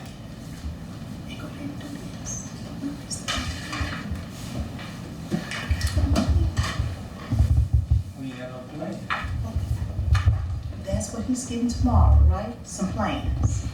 Okay? I'll go ask on tomorrow, if I don't get them, y'all wanna know that tomorrow. Okay. Let's get the plans and go from there. Well, Plan A was to do what I asked to do with the use tax money. Plan B always was if that didn't work, we had the opera money to get some money out of that to finish Morgantown Road out. So the money is in place, and you just heard the executive director of MDOT saying they haven't received the earmark yet. And one thing I can say, when we was up in Washington D.C., it was talked about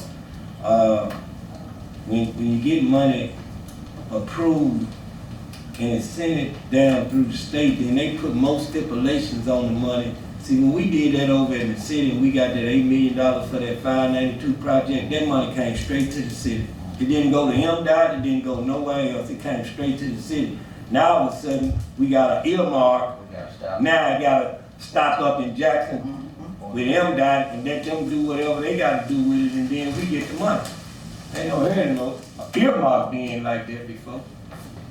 Earmark is earmark for Adams County. Just like the one with the 592 was for Natchez, the city of Natchez. So why do that money have to stop in Jackson to MDOT to let them put some more stipulations on the money and tell us we gotta do, I don't understand that. And you saw a move away from that with this American Recovery Act money. Money went directly to counties and certain cities, and that was a good thing. I'm gonna call Senator Sidney Harris on the phone, maybe I can get some answers. I'm tired of, playing these games with this money. I know the money there, but when we gonna get it is the problem. So, and you saying we can't go and use our ARP money, then replace it when the money get here. Probably not. That's not usually how. So we can go. We might be able to, but I would not want to do that until they have direction telling us that, because usually you don't get reimbursed for things until there's a certain period where it starts. That's just normally how the feds go.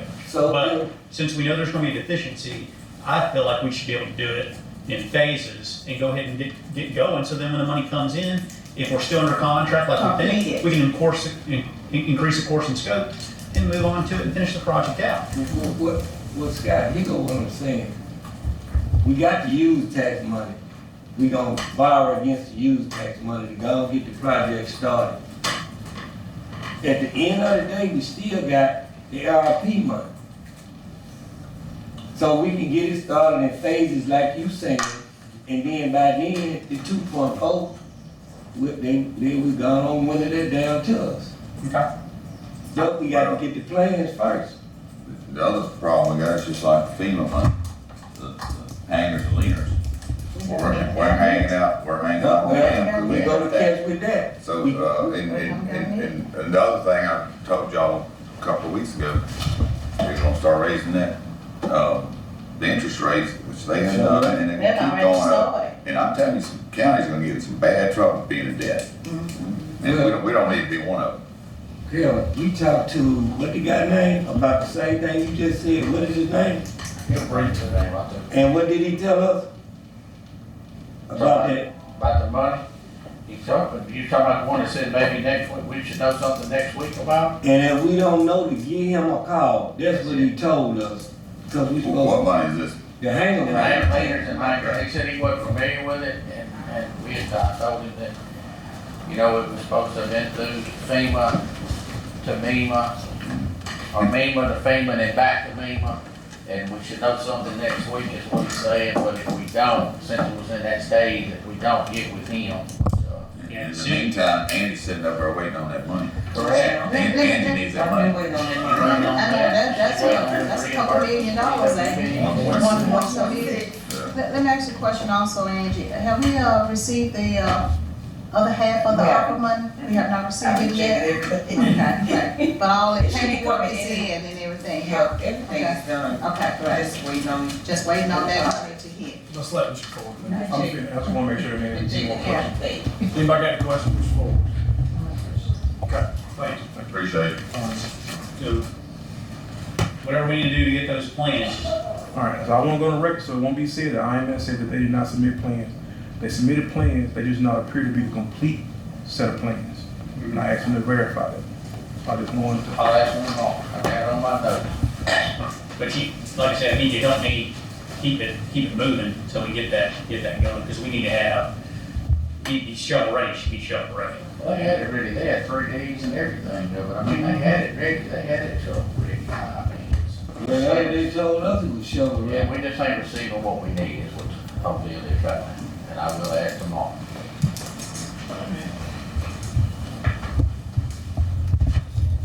I hope he ain't gonna start any trouble. Good morning, board. Good morning. I've got new hires, 3 going in jail, and 1's gonna be the office manager. I need to get those approved. It's gonna be Wanda Anderson, You said these all been new hires? new hire, right? Is in the budget? Yes. What, you call out Wanda, what? Wanda Anderson, she's gonna be our new office manager. And her rate of pay is $17 an hour. Yearly rate's gonna be $35,360. Wanda Anderson, Yes. You heard the request. Let's do them all together. The second one is Amanda Gibson. Her rate of pay is $13.23, annual rate $27,518.40. The third one is Christopher Irving. Rate of pay is $13.23, $27,518.40. He's going into jail also. And the last one, Kiara Pointer. Rate of pay $13.23, annual rate $27,518.40. She's gonna be also a jailer. These are all fill open positions. Yes. Yes. You heard the request. Motion by Supervisor Wilson, second by Supervisor Hutchins. Any discussion? What is that, 1326? 1323. All of them? Right. The three jailers, 1323. Yeah. All in favor? All opposed? Ayes have it. Okay, the next thing I have is Kevin Bailey. His rate of pay has changed. He's at right now $18.95. His rate of pay is going to change to $18.96, which ain't but 1 penny, but we've got to get him up where everybody else is. So moved. Supervisor Hutchins, second by Supervisor Wilson. Any discussion? All in favor? All opposed? Ayes have it. The next one is Rustin Cavan. His rate of pay is $17.86. He's going to be also going to $18.96, which should have been done a while back. It was oversight. Motion by Supervisor Wilson. Can you get a second? Second by Supervisor Gray. Any discussion? All in favor? All opposed? Ayes have it. And that, Angela was out. the next thing, the children's in the jail. We've had one. Was this not under y'all? Or is that under? Talking about Rustin? Yeah, that looks like 911 telecommunications one, Cornisha. Is that under? Hayes? Yeah, What's her name again? Miss Hayes. We don't have a Hayes. Not on our list. Yeah, you do know. That's right.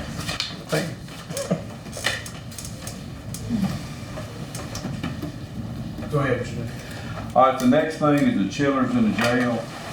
We operate two of them, and one of them's been out probably 4 months, and the other one went out over the weekend, and Johnny's got it back up. And I believe it's cooler outside than it is inside the jail. We've had parts ordered for that one chiller. Don't know when they're coming in, and I don't know what we're gonna do to get the situation straight. It's terrible. Johnny said you got some ordered though, right? They do have parts ordered, but they've been on back order for 4 months. No air circulation. I'll tell you, it's hot. We've been ready for a tractor over a year. Or Oh, really? ready for a tractor over a year. Don't make sense. See, who's working on this chiller? John, we John does it too. called him in yesterday, and he worked on top of the jail yesterday 4 hours. He finally get it straight. And he goes out. And the only other thing we've got is the time clocks, and I'm gonna let you wanna speak on? Go ahead. On the time clocks, you know, a lot of people, they said this morning was opting out of it. We're not actually opting out of it. It was just a lot of questions in mind about the clock cards, because a lot of times, like when our shifts change shifts, they may not come straight to the office. They may have to go to a murder scene, or just, it could be anything. And that would, you know, we've got a couple of issues that need to be worked out. Well, let's get a copy of the policy over to you so you can take a look at it. It's not draconian in that, it tries to anticipate things that don't always go as planned. Right. It's a general rule, you clock in and out, and you want to get that going, but sometimes things are there's a provision where if you miss a clock in or whatever, the way that you contact your supervisor and you get that control. It's just adding a layer of accountability on it. When you get the policy, take a look at it. Maybe your input would probably be helpful for the board as well. Yeah, because see, the struggle with us is deputies and officers get 10A from the house. They get 10A from their cars in the house, and then we in several different places and locations. And we really need to, whoever train y'all on the time clocks, we'd like for them to come over and talk. so we can see how we can get that worked out, where it'll work for us. But I did hear somebody say something about a master key, a master timekeeper, and that may help the situation, but we need some time to figure out how is that gonna work for us, you know, because we, like this weekend, we got connected from everywhere, and it went off smooth. So if that's all we're asking for. We're not against it, but we need to know how to implement it for us. We're also gonna reach out to some other agencies and see who has it and how they got theirs in place, where there's not a lot of confusion when it comes to payroll. Yeah, and this was not reinventing the wheel of policy Yeah. we took from other counties that have done. Right. So it's, again, it's not, Yeah.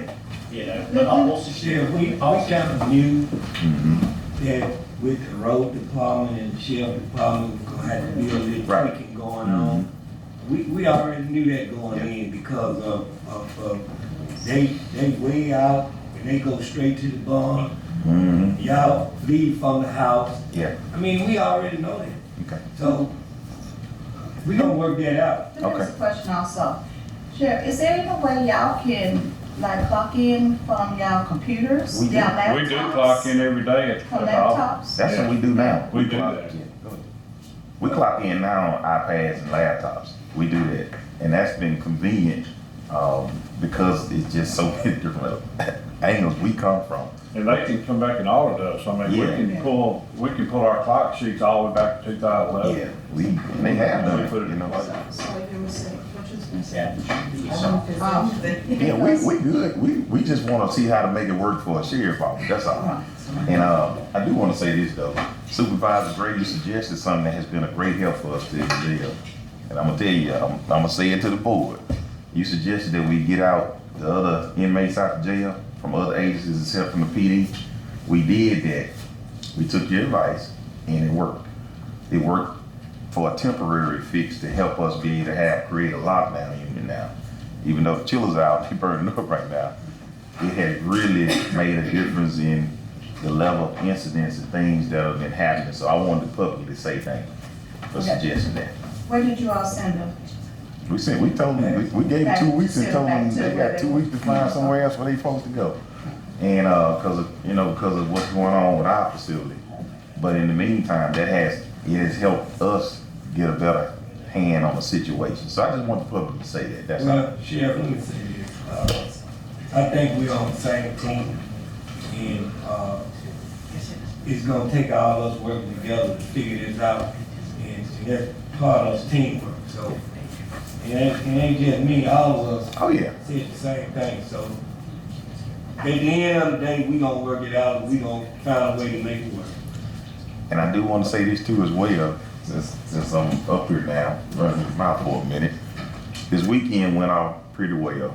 And I don't know if y'all seen the article that Ms. Griffin wrote this morning, but I got another message this morning from people associated with that group, and they were just pleased with how we dealt with them. Never have they been anywhere with law enforcement handled them the way they did. And they honored what they said they was gonna do when they came as well. They came with one perspective of how law enforcement all over the nation is, and especially in the South, but they left with a totally different attitude of Adams County, the citizens and the law enforcement in this community. And that speaks volumes to the training that you all have afforded us to go to. If our people didn't get all that training that we've come in here and fought for over the years, and well, not even fought, just ask y'all to give it to us in our budget, this weekend wouldn't have happened the way it did. Because you seen what had just happened the day before in Brookhaven, and I'm not throwing them on the bus, but we didn't have that here in Adams County. And that's a testament to the veteran, all the way down to the rookie officers, and what's being driven home here. We talk about this beacon on the hill.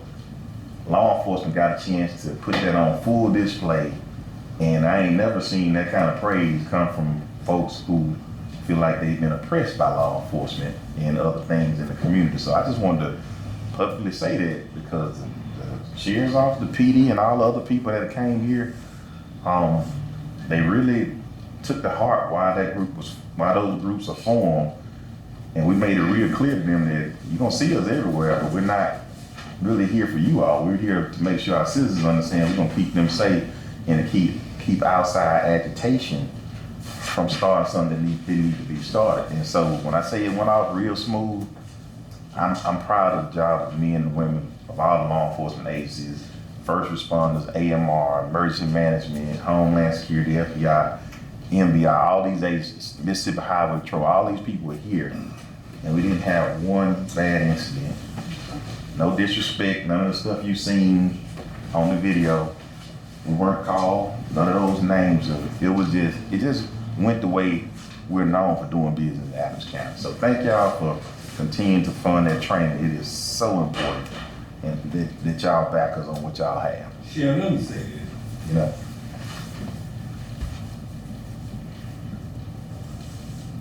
I really believe that what happened yesterday is gonna go viral to a whole lot of other people, how law enforcement is supposed to conduct themselves. And that's why when you always come in here and want to go get your people trained and how to do this, how to de-escalate situations and all that kind of stuff, I ain't never voting against nobody to go get no training, because guess what? I'm gonna try to go get mine.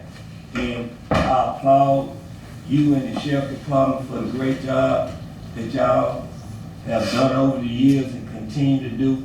And that's the most important thing, to know how to de-escalate situations that's about to get out of hand. People gotta know how to talk to people. Yep. People don't know how to communicate, don't know how to talk to people. And the first time somebody says something out of line, then you got a problem. Yep. From both sides. But I still say the training that you seen your guys to get to know how to deal with tough situations actually paid off and made Adams County look good. It was a win-win for Natchez and Adams County. It was. Sheriff, I like to say this, because when I got the call, Yes, thank you. we communicated. Thank you. You're welcome, and thank you all. It was getting ready to start then. Yes. And I called Scott, I called the sheriff, and I said, we don't need this. We got to find a way to resolve this. Yes. They was gonna be locked out, the gate was locked. I said, no, they had said that the deposit hadn't been made and so forth like this. I said, you see what happened in Brookhaven? If we don't unlock these gates and let them make that deposit, we're gonna have the same thing. So I called the sheriff, and the sheriff said, Angie, I spoke with them. They gonna do the right thing. I've been talking with them every day. They said they're gonna come do what they gonna do. We need to honor this. Yep. I said, Scott, let's get these gates unlocked, let them come make this deposit, call for that, and let's make it happen. So it did happen, it went well. I was surprised to see everybody out there doing what they needed to do. The walk was good, the parade was good, and I just have to commend the sheriff and his staff, because, I mean, and all the others. Yeah. Because every time something like this happened, you all are right there. And I'm very proud to say this of you all. You all have I've never seen it like this in my life, and I tell you this all the time. Your staff is behind you, and that shows that when there's a great leader, there's a great staff. A staff makes a great leader. Yes. And that was an example yesterday, that you have a great staff in yourself. So I commend you all for the job you did in, the police department, like you say, AMR, and all of them. But I knew we had to make it happen so it wouldn't have gotten like it And I the day appreciate before. that. I appreciate you making sure, you and Scott making sure that did happen, because the communication was open. And I feel like that really would have shut down all communication. But it spoke volumes about this board too. After hours, on the weekend, it spoke a lot about you stepping up and helping. That y'all did that when you didn't have to do it to make it right. And I'm telling y'all, they have a completely different impression of the leadership here in Adams County right now. Leadership, law enforcement, you've never heard of groups with those, you know, with those type of agendas, speaking well of law enforcement and stuff like that. It's always been the opposite. But we changed their hearts and minds by humbling ourselves and being respectful on the front end and making sure that we didn't violate anybody's rights and they didn't violate any other laws here at the same time. It worked well because of communication. That's all I want to say. I just want to say that publicly. Right. Makes it easy to be an attorney to represent y'all when you have something like Corvette, communicate and saying, hey, you know, here's the situation, Angela, the rest of the board, your sheriff, your deputies, everyone working together, you know. And that's not surprising. What I tell you, it's going to happen. That's going to happen because we're all trying to de-escalate. We just want them to have their event. Doesn't matter who they are, we want them to have their event as long as they're lawful. You know, it is what it is. America, you're going to have your event, you're going to do your thing, and it's not going to be any issue. It makes it unfortunate for the attorney that doesn't get any good lawsuits. So it's not good for the county as a whole. Yep. I'm done. Just wanted to say thank y'all for helping us out. Thank you. Appreciate it. Shane, I just want to say I did get an email from JKS, and they're checking on those drawings today. They are checking those drawings. Make sure Mr. Dollar still follow on this. I will follow up. Shane, you have. No, sir. Public comments. We'll come to the table. Supervisor Gray. Yeah, I got a whole list of stuff, man. I'm gonna make it fast. Supervisor Warren Gaines out here, he had death in his family, and they working on a Bravo today out there in Bravo. So I move that we take $500 from that $1,000 we get from Metro to give recreation to give to Bravo for the Bravo Day they have on July the 2nd. That's a motion. Second. Motion by Supervisor Gray, second by Supervisor Hutchins. Any discussion? All in favor? All opposed? Thank you. The next thing, Scott, you need to help me with this, because we was on the coast and I listened to other supervisors and some municipal employees with the Juneteenth Day. Now, it's a federal holiday, but it's not as a state holiday. Some people are off, some people are working. Is it legal for me to make a motion for us to be off next year for Juneteenth, where our employees could be off with pay? It's not legal. So what I would recommend you doing is do a resolution urging the legislature to amend the law and allow that as a holiday. Well, we are not allowed to add holidays. The governor can declare it a holiday, and if they do that, our board policy immediately recognizes that holiday. But the legislature's listed out holidays. Some of them we like, some of them we don't. But we can't pick and choose which one. If you did that, it would be an illegal donation. So that's why I asked you from the start. Yes, sir. Is it legal? Yes, sir.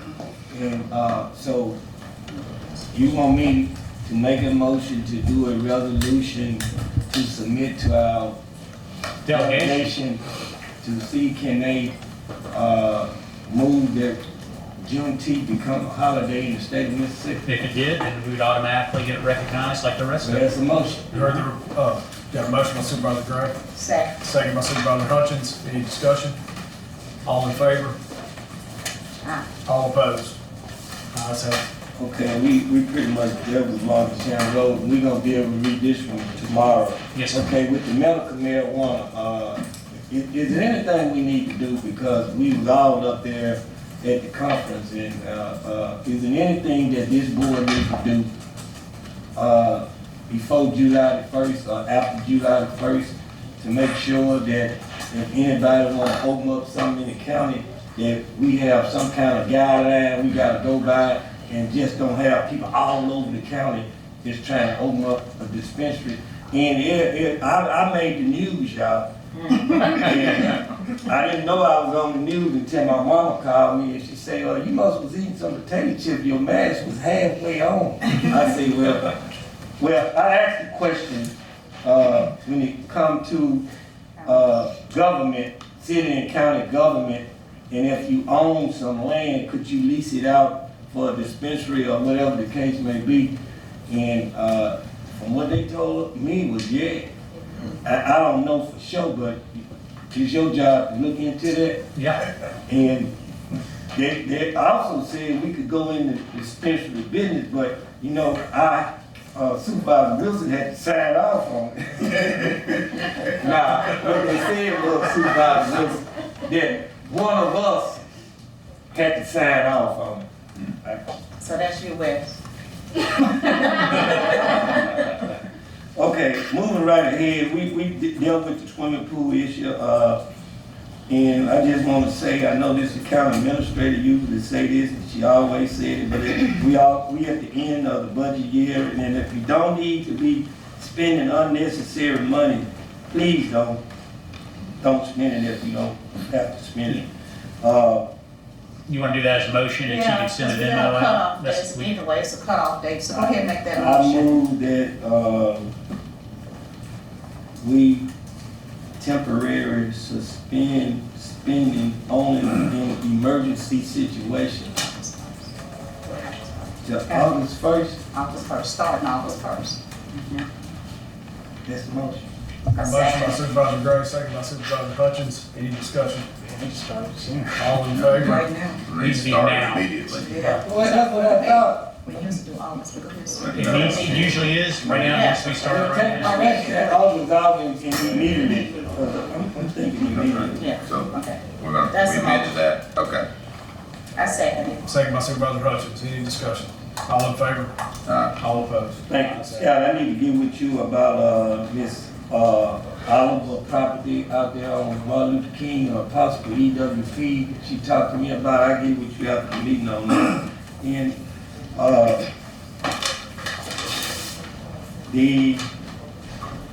you are currently invited to the ribbon cutting ceremony of DJ Youth Group Performing Arts Center at 5 Claiborne Street, Natchez, Mississippi, Friday, July the 24th at 11 o'clock. Refreshments will be served. That's the goods, got the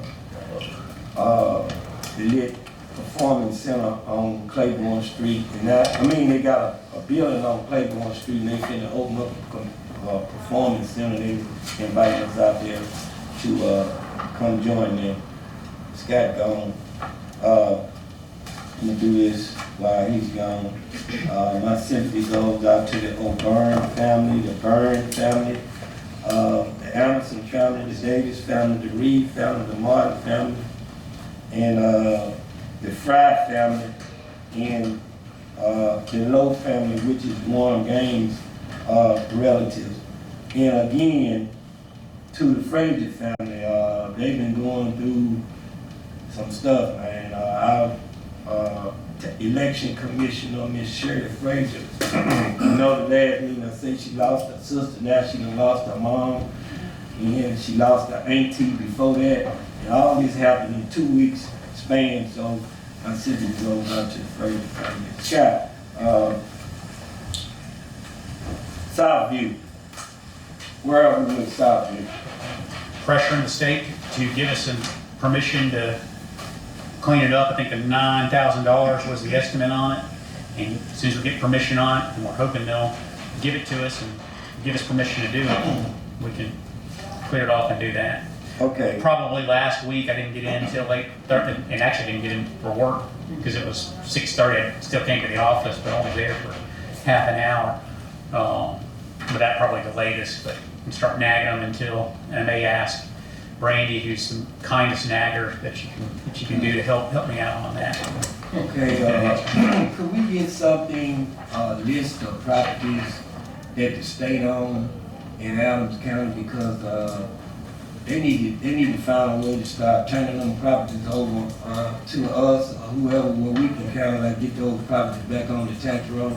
Absolutely, and back when there was a previous Secretary of State, they said they were going to come in and do a big auction and everything on it, and then COVID hit, and they never really picked back on it. So I think, again, I'll grab Brandy to help me.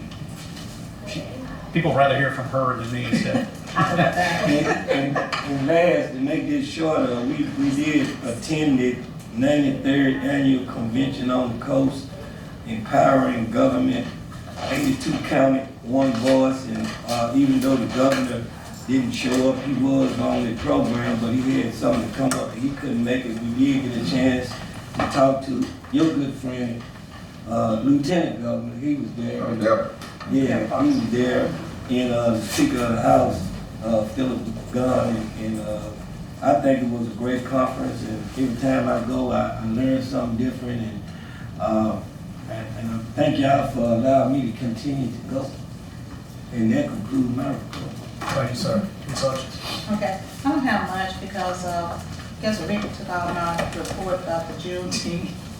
And then I questioned Angela about the ARPA money and, the use tax money. We talked about that I had on here. But, just getting back to, the ARPA money, we did have a, conference about the ARPA money at the convention, and they gave us some insight of, things that we could, how we could use the ARPA money.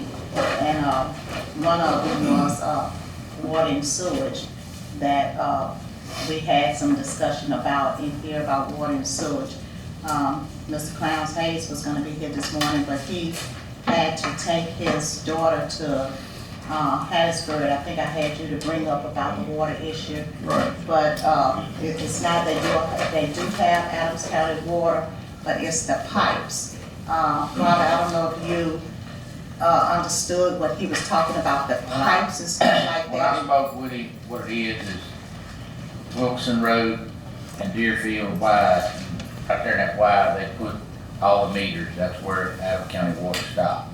So that's where they put their meters, and then they run their own line from their meter to each resident, and I think it's five through there. What it is, it's a piece of private property, which they had to get permission to do it, or they couldn't, went through there, but still in all, they got it. But what he's asking for is a main trunk line running from Wilkerson in front of those 5 residents, and then reinstall those meters and tie back into those residents, is what he's asking for. And that's where that $19,000 come in from. It's not for the water, it's for the tying of the lines. Yeah. And they did mention in that meeting that we could use ARPA money for stuff like that to tie it into lines, and but we needed to give it to the waterworks people and let them do it, and then Just keep like 29,000, and it was like 19. And Adams County was putting up 10, is what the letter he had, and they wanted the 5 residents to do the 19, and they couldn't afford it, to get the one trunk line run to each meter, and then install each meter, and then from the meter, it's left up to them to tie to the residents. So it would still be a cost on the residents to tie from the meter to their house, but I guess they're all willing to do that just to get that main line run in from their property. Is one meter regulating all 5 of them right now, or they all got meters? They all got their own meters. Because I know that elderly lady that me and Angela went and met with him that day, she was getting hers installed. She was on well water, that's what was giving her the kidney stones and things like that, and her problems there. So, I guess it was too much iron or whatever in the water. So they had installed her meter, and she does have county water now, but like I said, it's running through a piece of property that no one lives on, and I think that's what they're trying to get away from, get on a main line. Because they have to get permission every time they have to go on that property or something like that. The main thing is they do have water now. I mean, they got county water, and I just don't understand why they, I understand they have to go through a private piece of property. It doesn't seem like the landowner's giving any problems at all. Yeah. Who owns that property? I don't know that, we didn't speak that on, but we spoke with. I think he did say it was becoming an issue. Yeah, and I don't know how old the lines are, maybe in that area, and he might be having some issues with the line, it might be a long run. I mean, and I know it is a long run because I think she had to run like 3,000 feet. Right. The elderly lady did, pipe from her meter to her house, so I don't know if it's, overtime, roots time, whatever, I don't know what's causing it. Well, I just wait and let him come and kind of explain it and whatever issues he had. He couldn't be here this morning because he had to take his daughter to school. All right. Okay. That's all I have. Supervisor Wilson. Mr. President, I had one important thing I left out. Go ahead. And, not this conference, but when the opera money first came out, I know I'm gonna take a lick from this, but I'm gonna do it anyway. Some supervisors in the beach system or whatever the case may be, they split their money up. And they was giving some of their employees a one-time retention, thing. So I wants to know how this board feel about coming up with a price and giving out, I don't know, we gave raises last year, right? We might not be able to give a raise this year, but we can give them a one-time, like a $1,200 or whatever the case may be to our employees and see how much that'll be and bring it back to the board and figure out a way to just compensate our employees with a one-time retention How fund. much money is Saying added to be? that grade was a lot, and our meeting was brought up about that a lot of counties give them $1,000 across the board. A lot of them are not a lot, one county's giving them $249 a pay period until September, and that's like $6,000, but the others were getting just $1,000, one check, not on your paycheck, just a separate check, and it was different things brought up in our meetings that they were talking about that money. We need to look at, see how many, our employees we have, see what we wanna do, whether we wanna split up the money, however we wanna do it, and, look at that, see how many employees we have, and look at a one-time $1,000. It would have to be for, it's not for past work done, it'd have to be for future work done. Right, future work.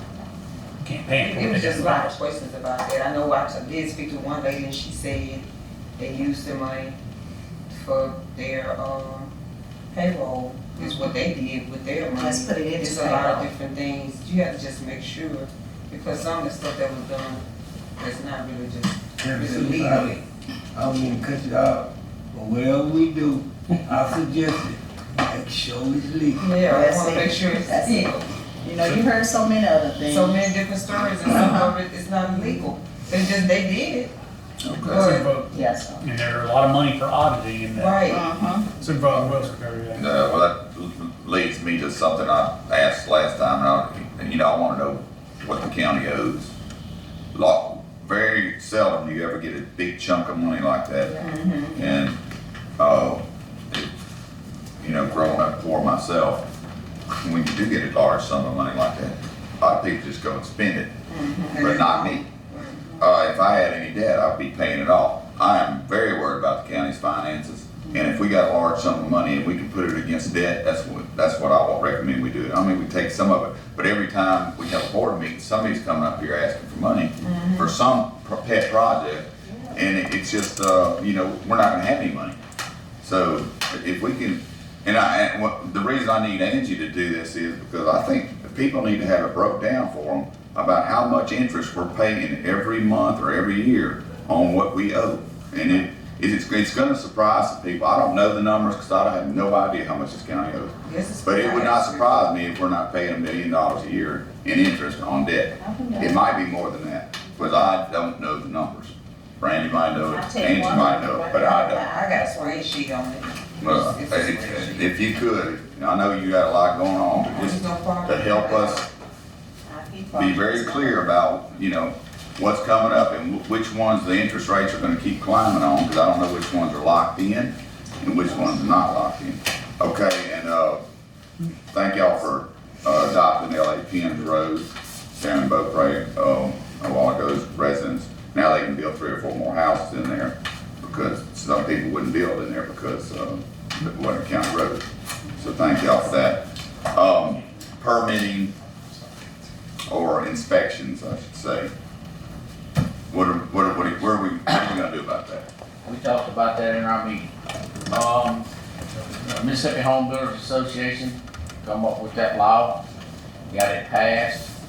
The way I understand it, it'd be a $75 permit fee, and it would be paid to the Mississippi Home Builders Association. I spoke to Scott about this while we were down there. Scott said it could be done different. You don't have to have an inspection department and things like that right now. Some of them said if you don't want to be in that business, don't get in that business. But you do have to come before the county once it starts after July 1st, show them you have your licensed contractor, you know, you bonded, insurance, whatever, you know, things like that, to do major construction work, you know. And I was gonna bring it up in my report, as I come into the board attorneys and everyone's complimenting Scott Silver about being so aware of, no one else had heard about it, known about it, and I was like, well, actually, my supervisor brought it to my attention, so I had to give you all the credit for it there, Kevin. Well, I read the statute, and it looks like it's gonna be a precursor for a department, a permitting department for all counties, whether counties want it or not. At the moment, the only requirements that you have to have when you're permitting is collecting some information about for the Department of Revenue or for the contractor's license, and it says it in there. So I pulled the statute, and if you look down, the two things you gotta collect, it's actually one of two things, two different times. So there's subsection A and subsection B. Those are the things that information we have to request from them. So we don't have to review their specs to seeing if their windows are correct or if they're permitting or in their building codes or anything like that. I say that yet. I think the Home Builders Association, what they want to do is to get counties to start requiring this and policing it. And none of the counties, I say no, very few of the counties actually have permitting departments. So most places, people like living out in the county, they like not having to go and ask for permission to go build a chicken coop or whatever. They just like to go do it. But that's, for whatever reason, the legislature pushed this on there, and we didn't catch wind of it until after it had happened. So read the statute. It basically looks like we just have to collect some information and keep that information.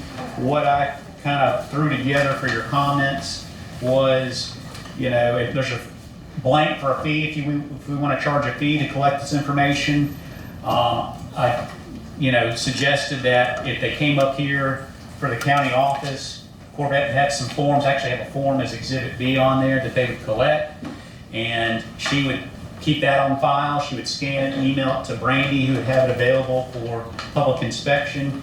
I didn't ask her about that, but hopefully she'll be okay with it. That's something that right now it's not a lot of information that we have to do, and it can be any department is convenient. My understanding why they did this, the Home Builders Association, was to ensure that things were being built properly or being inspected. There was a lot of stuff that was done in the county, and I'm not going to point out certain subdivisions, but they just like didn't care how things were done. It's just, and then the homeowners, after the fact, find out that their contractors did some half-baked work, and then they have to pay.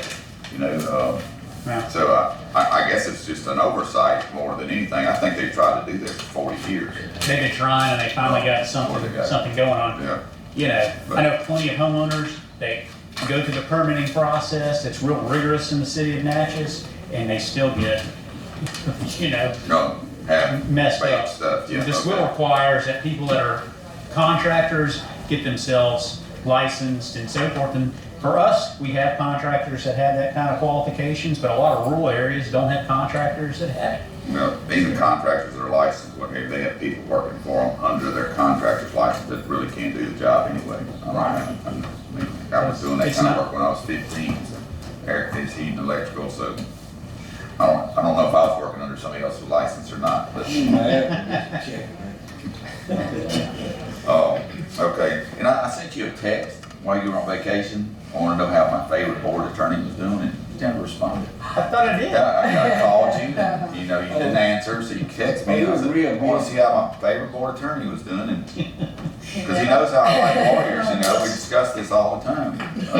And then he doesn't respond, which is a typical lawyer reaction to a question. You called me, and I said, everything okay? I'm on the road, and was with the family vacationing. He said, "It's all good, just checking to see on my favorite board team. I will see you next Monday." So I didn't think it. It didn't require a response. Okay, I'm sorry. That's all I had for today. But I did appreciate, I did tell, my workout was at County Check. Mr. President, before you move on, I got one more thing. I just want to congratulate the police chief for being named president of the Chief Association. Yes. He did, they did name him president of the Chief Association, so I want to congratulate him. Yeah. I'm done. Slow. Yeah. So, a couple things. Robbie and I have looked at trying to amend our current right-of-way damage ordinance to include boring. I think I've got something that Robbie's okay with, and I'd like to pass it to the board for your comment, maybe next board meeting, taking some action on it there. So I'll forward that over to you, have it in your inbox. The new parts of the ordinance will be underlined. If there's something that's deleted, it'll be struck through.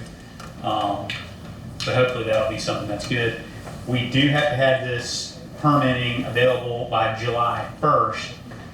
So if y'all can review it, the only blank that I had was whether we're gonna charge a fee for it or not. I don't think we need to, because it's gonna require some paperwork, so somebody's gonna have to do some extra hours. Get that phone line. Charge the county. Should be another page on the ordinance. Did you have a recommendation on that? Me and Scott talked about it, I checked with a few other counties, I checked with the city and things like that to see what theirs were. And, some of them charge by square foot, some of them just charge a flat rate, I think you're better off with flat rate. Yeah. Sorry guys, I'm gonna reprint, because it said, they didn't print the front and back on it. And you only got half of the story. Cold in here. If you'll let Rainey do her little deal, I'm gonna run grab the rest of it. Hey, You wanna go ahead and go? Sure, it's not long. Come on. You.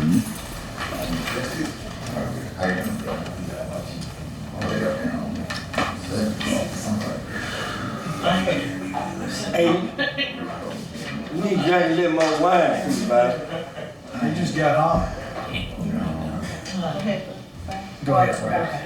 I just have a couple of items to spread across the minutes. The first thing I have is the May 2022 tax redemption settlement for our office. You heard the request. So moved. Supervisor Hutchins, second by Supervisor Wilson. Any discussion? All in favor? All opposed? Ayes have it. We also have the July bond renewals. They are for Steve Melton, Paul Perry, Angela Green, and Marilyn Washington. I need to have this spread across the minutes, please. You heard the request. Motion by Supervisor Hutchins. Second by Supervisor Wilson. Any discussion? All in favor? All opposed? Ayes have it.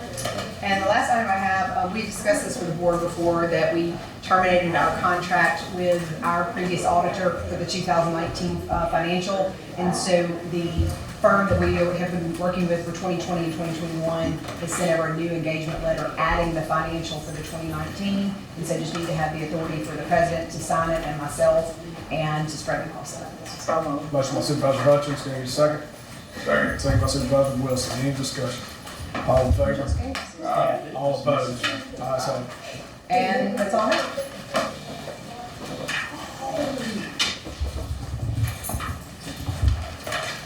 Y'all go, let's let these ladies go ahead real quick. First of all, I looked up there a minute ago and you weren't on anymore, so I thought. I know, I was on there this morning. I was waiting for him to. Go ahead, y'all ready. This executive session? No, is that what you got? Yeah. Oh, okay. Paige, go ahead. You don't have anything? No, it's not executive. No. Go ahead. It's not? Andy No. says it's not executive. We're not executive. Oh, Just okay. give us just a minute. Oh, okay. I can wait. She says it's not executive. Oh, it's not? She says it's I guess it's not executive. then. It's not executive session. She can say what it is and Scott will let you know whether it's executive or not, and then cut you out and tell you it's executive session. It's about the time clocks, but it's issues with coming from employees and Ms. Well, Mary that's has. It's not executive. It's not. So I was just. Go ahead, let's knock it out. Okay, so yeah, with the time clocks, like since they came and all of that, it's just been a lot of pushback and questions. So I just came over here because as a liaison between you all and employees, I've been getting a lot of calls, a lot of concerns about why. So that's what I came for clarification, because it's like I'm getting blamed and this and that, why department do, so we just need some clarification as to, my question is, are you all, like the time clocks are here, I know they have to get more time clocks in certain departments and stuff, but like, is there gonna be a way, like an effective communication channel to employees to let them know exactly what it is, how this is gonna go, and so forth? Because like I said, I know we're not going live with the time clocks. I think Ms. Tab and IT had like a brief phone meeting with someone. It was like 30 days, so it's not like about to go live right now. We're just starting the initial process, getting everybody in the system. But we've been having issues with it and pushback and all of that, so it's been bad with concerns and stuff about it. Did they ever push back when we gave them a raise? Nope. They ain't got no pushback with that?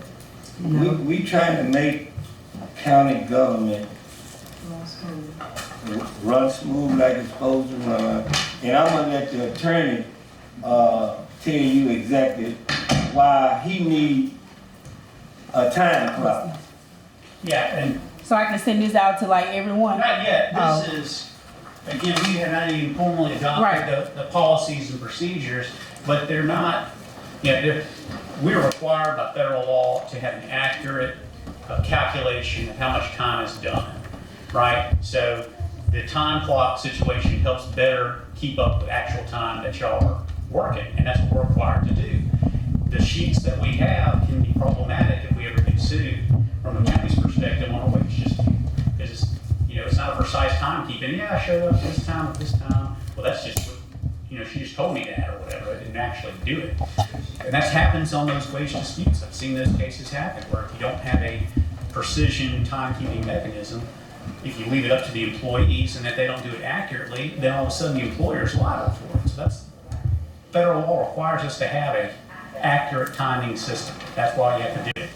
The policy that we're trying to propose tries to take into account that we're people, right? We're not always going to be vigilant. Sometimes we might forget to clock in, but we realize that we have it. Sometimes, we had to send a deputy out immediately to site, or the road crew had to immediately leave to go remove a tree in the middle of a storm. So things like that. We're not the first county that's going to be implementing it. And so the policy that we're proposing is try to keep in those type of things. At the same time, as a base model, we're clocking in and out, because it's just a better, more accurate way of keeping up the time.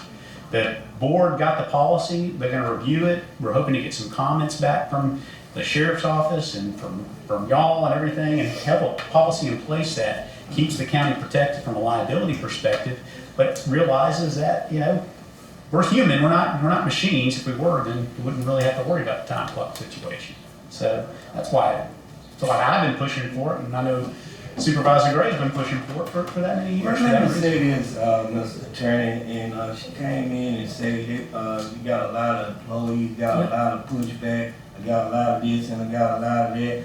That make me believe that we got some people around here that's doing things that they don't need to be doing if they don't want to clock in, because clocking in gonna protect them.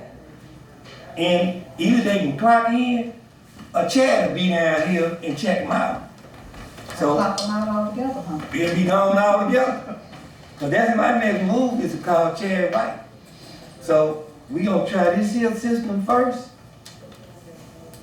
And I think it's gonna work, but if it don't work, I got them on speed dial. I understand it. It's just the way that you have to get it across to the employees. Like, they've been going this long, and now, some of them like, why we got a clock, why some of Nobody likes change, but we've been on the honor system for 100 years, I guess. The honor system's not really working real well. I don't believe it is. That's the bottom line. That's the bottom line. The honor system's not working. And for clarification, everybody is getting their finger censored, registered in the system except elected officials. That is correct. Everybody's the elected officials. So I mean, if they a felony, guess what? They still can work for the county, cause we passed that too, so they ain't gotta worry about it.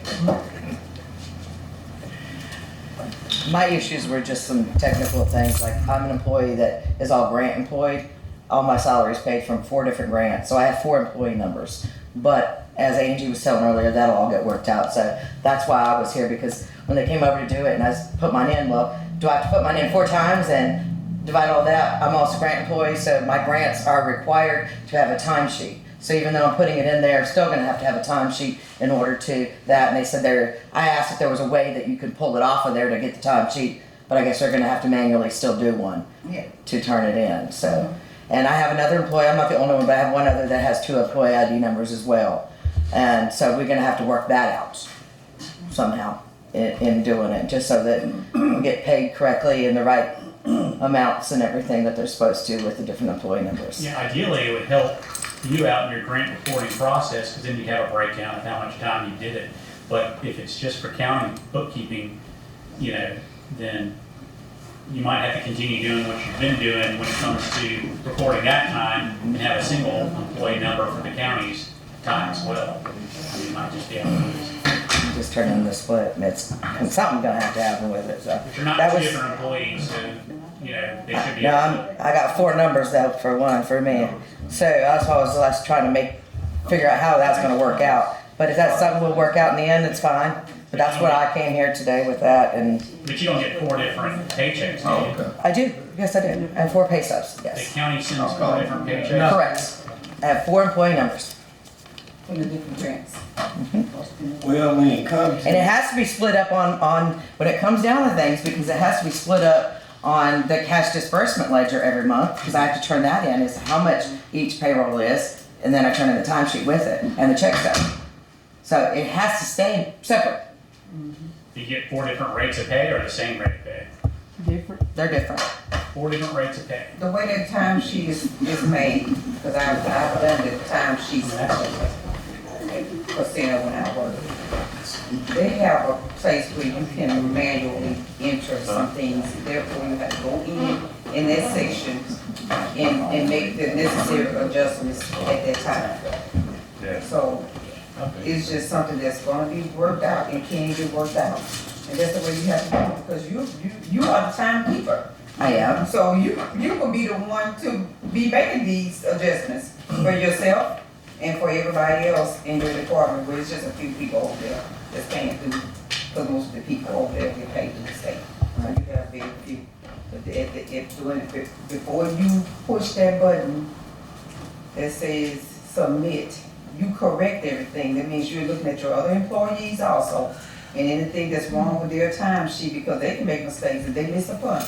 Just say for instance, if they come in that morning and they miss a punch, and in the evening when they punch, it's gonna look like they clocked in instead of out. So therefore, as the timekeeper, you have to look at each employee time. You can either do it, you can stretch yourself out to the end of the week, or you can not stretch yourself out and you can do it at the end of the next morning for the day before. I've done them before, it's just been over 20 years since I did it at 10 o'clock. That's just the way it works. So each one of your numbers, you be in there making your adjustments, you know, as far as your. And that's the same how I'll have to handle like someone that works out of the office a lot. Right, you would have to go in. Okay. Just see your email, you're gonna keep a bag of, more than likely they're gonna, it's a place in there where each employee can send you a message saying, I forgot to punch in. You know, they're gonna do all that, we're gonna have all that, it's gonna be some people that's gonna come in, that came in 30 minutes late, and they're gonna send an email, I forgot to punch in. So they want that 8 o'clock punch in, it's all that. You're gonna be going through a lot, but it's gonna work itself out. So you'll go in and do each one of your numbers, and you'll fix that time. It's workable. Okay. We're trying to fix that, coming in late, taking a 2-hour lunch, and leaving early. Or going and run personal business, you know, and a lot of that's going on, it's been going on for a long, long time. Yes. And Scott Slover says we're responsible for it, so it's Scott's fault. He's guiding us. Oh, you gotta protect, gotta protect yourself. I haven't done, I've been in a job where you punched in and out, that's why I don't understand why it's. Well, and another thing is too, we try to keep the honor system. right? And you have talked to department heads over and over and over about that. You did it to yourselves. Really, you did it to yourselves. Because we would see you all everywhere and knowing you're supposed to be at work. And Angie have said, I've talked to them over and over and over. And I know she have, because I've seen her call you all in one time when we was out of town, and she got a call about people are just everywhere. And she called you all in, and next thing you know, nobody paid that any attention. They just, I'm gonna do what I wanna do. She can't tell me what to do. And something had to be done, because it's either you all was gonna get fired or we was gonna get in trouble with this time thing. And it was constantly coming up. And I would hear all the time from just people on the street. You got employees all up and down the street, all up and down Martin Luther King. I see them all day, riding up and down Martin Luther King, you know? And I'm saying like, you know, it's all, and you'll see them standing on the corners, everything. Before it even got here, I begged. How many meetings did I have? You did. I can't make you. Exactly. She tried. But that clock in. Yep. At the end of the day, if you clocking in and clocking out, you gonna have a job. If you do anything else besides that means you're killing time and you're not gonna have a job. Okay. Yeah, that policy has not been approved yet, so read over it, comments, you know, I can send it to Mary Kay, she can always welcome her input on it, I don't, you know. Sounds like you got a mess to keep it anyway, so. We're gonna get Mary Kay straight because we funded. She make sure the county gets funds. Exactly. So it's gonna work itself out. Yeah, it's good. 3.5 Anything else I had, I already turned in, so y'all have it already. What's that? Any of the other stuff I had, I turned in already. I should have some personnel issue things and stuff like that. $3.5 million in interest. We are permanent in the Contract worker? That's what I'm. Yeah, what's the, That's just. I've emailed I the said, judge about that. oh, you got a problem? Yes, Okay. I told him that was an issue, but we can't fund the contractors to travel. He's not traveling. We had a travel request, is that what you're talking about, the travel request we had last time? No, she's. Oh, I was like, wait a minute, that's not him, no. I'm trying to get Marty back. Cause he knows how to work our machine. That's for Marty as a contract drug screening and that's grant funded. So it'll be reimbursed. I think I know what you're talking about, for the conference. Check with Jeff Brown about that, Okay, tell him to respond or. I sure will. CC you. I'll go right back over there and tell him right now. All right. Okay, that's all I have. Thank y'all. Thank you. I have a new hire request for Cornisha Hayes, telecommunicator, $12 an hour, $24,960 annually. Motion by Supervisor Hutchins, any second? Second by Supervisor Gray, any discussion? All in favor? All opposed? Got a new hire for Sherry Simmons. Well, it's not checked. I don't know if it's a new hire or pay rate thing. Where's that? County Court Administrator, Yeah. annual rate $99,290. She's not a county court administrator though. Who? Sherry is the circuit.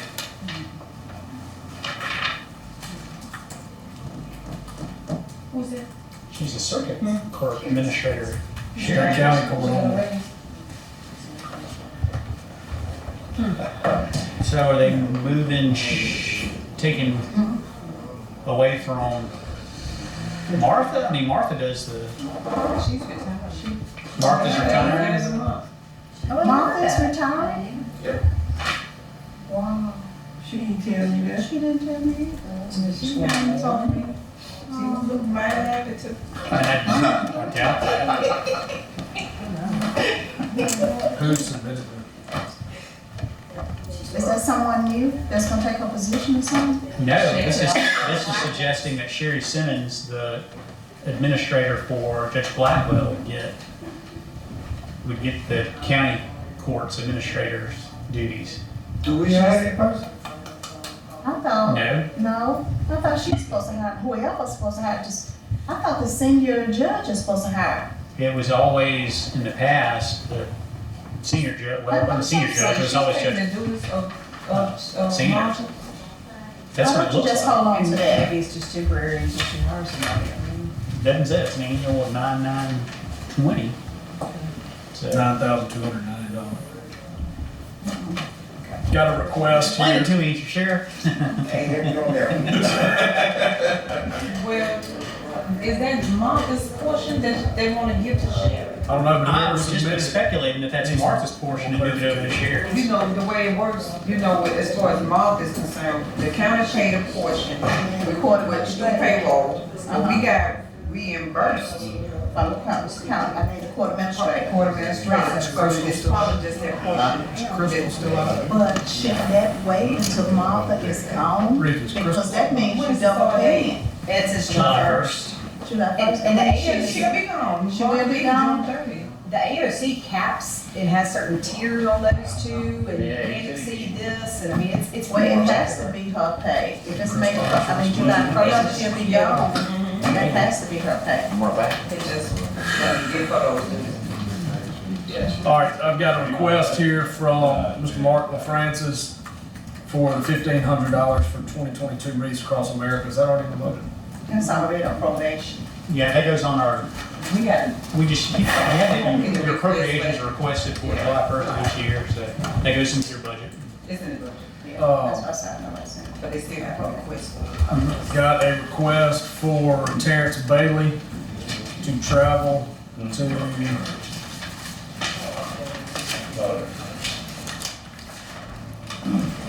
Biloxi for the 93rd Annual Mississippi Assessors and Collectors Association. So moved. Total is $1,873.25. Been moved and second. Any discussion? All in favor? All opposed? Ayes have it. Got reimbursement for Angela James. They are signed by Walt Brown. 2855, 8459. This is just two. Taking a motion. So moved. It's three.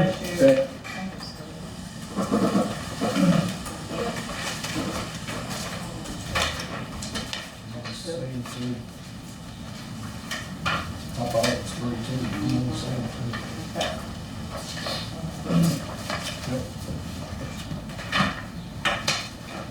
Yep. All in favor? All opposed? Ayes have it. Request for travel for Roberta Lydia Blackman. It says this is grant required travel and grant reimbursed. It is signed by Walt Brown. She is the defender for parents that have had their children adjudicated neglect or abuse. So there's probably some sort of training for that. She worked for the county? She works for the youth court, yes, sir. Okay.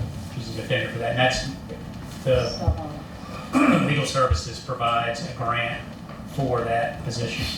Second. Motion by Supervisor Hutchins, second by Supervisor Wilson. Any discussion? All in favor? All opposed? Ayes have it. Brandy, I'm gonna need help on this one because I saw her coming here to talk to you a couple times. Okay. We have Irish Irish training. Moore. And yes, she mentioned that the cutoff for paying the registration, and I believe the hotel was about to pass, and so she paid those two things herself. So she's requesting reimbursement for those two expenditures, and then she'll come back with her meals, I believe, is what she said. So, You can get reimbursed for travel. yeah. Second. Where's she going? This is the Justice Court judges. Camp. Yeah, it's Biloxi. Motion by Supervisor Hutchins, second by Supervisor Wilson. Any discussion? All in favor? All opposed? Ayes have it. Got a travel voucher for Don Bates, reimbursement of $117. I think Angie can answer any questions anybody has here. But can I get a motion? So moved. A motion by Supervisor Wilson, second by Supervisor Gray. Any discussion? Mr. Chairman, the principal actually, the company in Jackson, they wanted to charge us over $500 to send some mats back. They were not right. They were not correct, but they didn't charge us for, freight. Right, for us to send it back was over $500. She couldn't take it back. Okay. Okay. And I have a travel voucher for Geneva Bacon, 16-hour orientation class for I think telecommunications. you need to carry the last motion. We didn't? No. All in favor? All opposed? Ayes have it. Travel voucher for Geneva Bacon, 16-hour orientation class for telecommunications, $96. So moved. Motion by Supervisor Wilson, second by Supervisor Hutchins. Any discussion? All in favor? All opposed? Ayes have it. We'll hold off on this.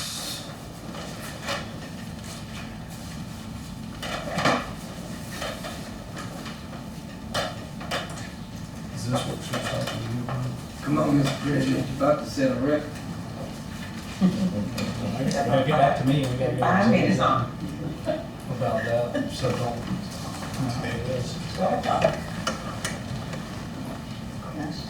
He's stalling it now. Yeah, that's fine. Bring it up. All right, this is from County Court. We have funds for the 124-163 fund for contractual lab technician. Mr. Martin Kemp retired last year as a county employee. We'd like to have him back as our lab technician for the time period indicated in the contract. June 21st, 2022 through August 31st, 2022. He will perform duties as outlined in the contract. He will be paid as a contractual vendor with grant allocated funds. The DEP SP grant funds have been extended through September 22 in order to expend funds. If you have any questions, please let me know. So they're requesting to hire him back on a contractual basis of $25 per hour. Who is that? Marty Kemp. Marty Kemp. And that's reimbursement. Reimbursement. So moved. A motion by Supervisor Hutchins, second by Supervisor Gray. Any discussion?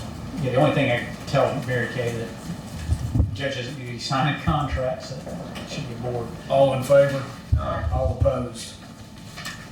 We have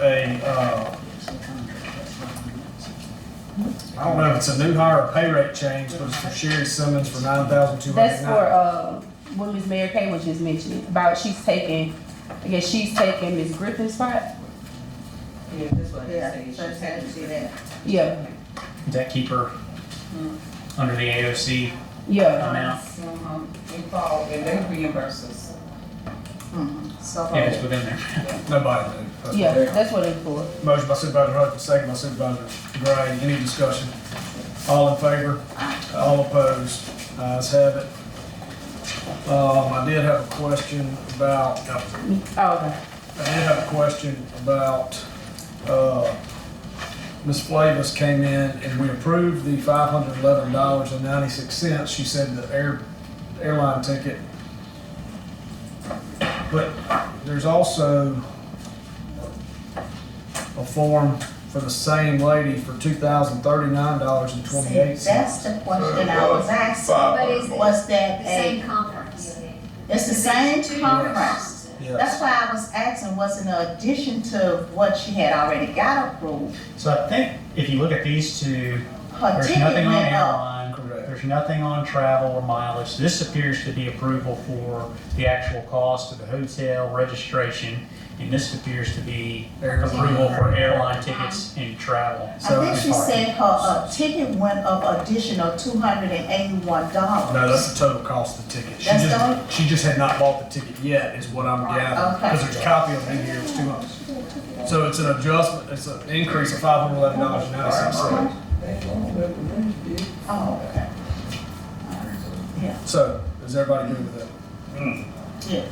It appears that this had already been approved. And we Last added meeting. But then she came back, realized the ticket had increased and. All right, that concludes my report. Do we have anything for executive session, you said, Scott? To be determined? I got 2 items to be determined, and now I've resubmitted the resolution for the permitting department. We gotta have a permitting capabilities by July 1st. This is the complete thing. For whatever reason, it was missing the second page, which that omitted the actual example that we had. If you look at the example, it's, again, fairly easy. You need the property owner's name, property address, contractor's name, one of two, either the material purchase certificate number or the taxpayer ID, and then either the license or the certificate of responsibility, which they have to provide a copy of that. So it's not a lot that you're keeping. It shouldn't take very long to do. Basically, you hand someone a form, they fill it out, they attach their things on it, and they issue permits issued. The only thing that I need for the board is if we're going to charge money for the permit, how much you're going to charge, and then approve that. Again, I suggested that inventory clerk, people come to the office and they issue us things like that, and have Brandy's office keep track of them all electronically. If that's okay with the board and with Brandy, then we can approve it. If y'all want to, if it doesn't work, we can amend it, but we need to have something in place by July 1st. So what we gonna charge? To me, it's not a lot to really do. I mean, they come in, you hand them a form, they fill it out, and you keep copies, you scan it in, she keeps an electronic copy, so it's not a lot of work. Yeah, but I'm just for what does the city charge for permits? A lot, but they have somebody come out They there. charge a lot, they charge so much a square foot. And then other counties charge, $200, $250, I mean, it's just, $400. You charge based on what you typically do, though. I mean, the city has somebody who comes out and inspects and goes through approval, whatever. Well, That's not what we do. So I have a question. They would come in and fill out the form with Corvette, pay her whatever fee that the county is going to set. And then would the contractor or who would be responsible for making sure it comes over and gets filed in our office? The resolution that I proposed with that Corvette would scan it, email it to you. Okay. You need to have a place for it to be available. Okay. well, we don't need to cut ourselves short. Do you say some other county is doing it? That's what you. I did, I Every county. I got, One week, we check and see what they Say say. they charging $200, $250. Well, let's charge $250. some are charged $200, $250, some are charged by the square foot, you know, how much they do it and things like that. And other counties is, one guy bought me a pickup this year with the money he had, and then plus they've got enough money in his account to pay if he hits lines and things like that. If they charge him, he's got enough money to pay him back to buy permit fee, you know, getting on permit fees. But like I said, that's left up to the board, but I mean, they do charge. Is that a motion? That's a motion. You know, people might be frustrated that they're having to come get a permit now, so. Second. Got a motion by Supervisor Hutchins, second by Supervisor Wilson. Gray, excuse me. Any discussion?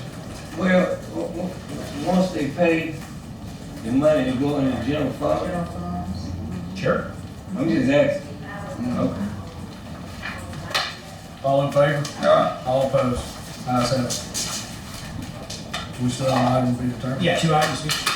Okay, I did want to say one thing. The sheet, we're paying $3.5 million a year in interest on the money we owe. Is that what this says? It's very small writing. I just emailed it. I haven't looked, but, okay, just doing some quick math, that means $9,589 a day was going in the trash. How much did you say? $9,589 a day. $287,671 a month. We're paying in interest of the taxpayers' money on the debt that we owe. That's why I'm concerned about what we're gonna do with that ARP money. We keep giving people money, but what we need to do is be paying down our debt. Yeah, we need to take care of the taxpayers, because that's what we were hired to do.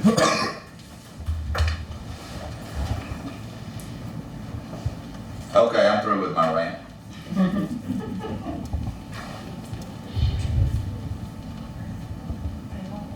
That's all I want. Come on, y'all. Come on, Scott. Like I said, I'm done except for a couple items. That's what we're waiting on. we need a motion to go into, for close determination. Motion to close the termination. So moved. A motion by Supervisor. Motion second by Supervisor Gray, any discussion? All in favor? All opposed? Ayes have it.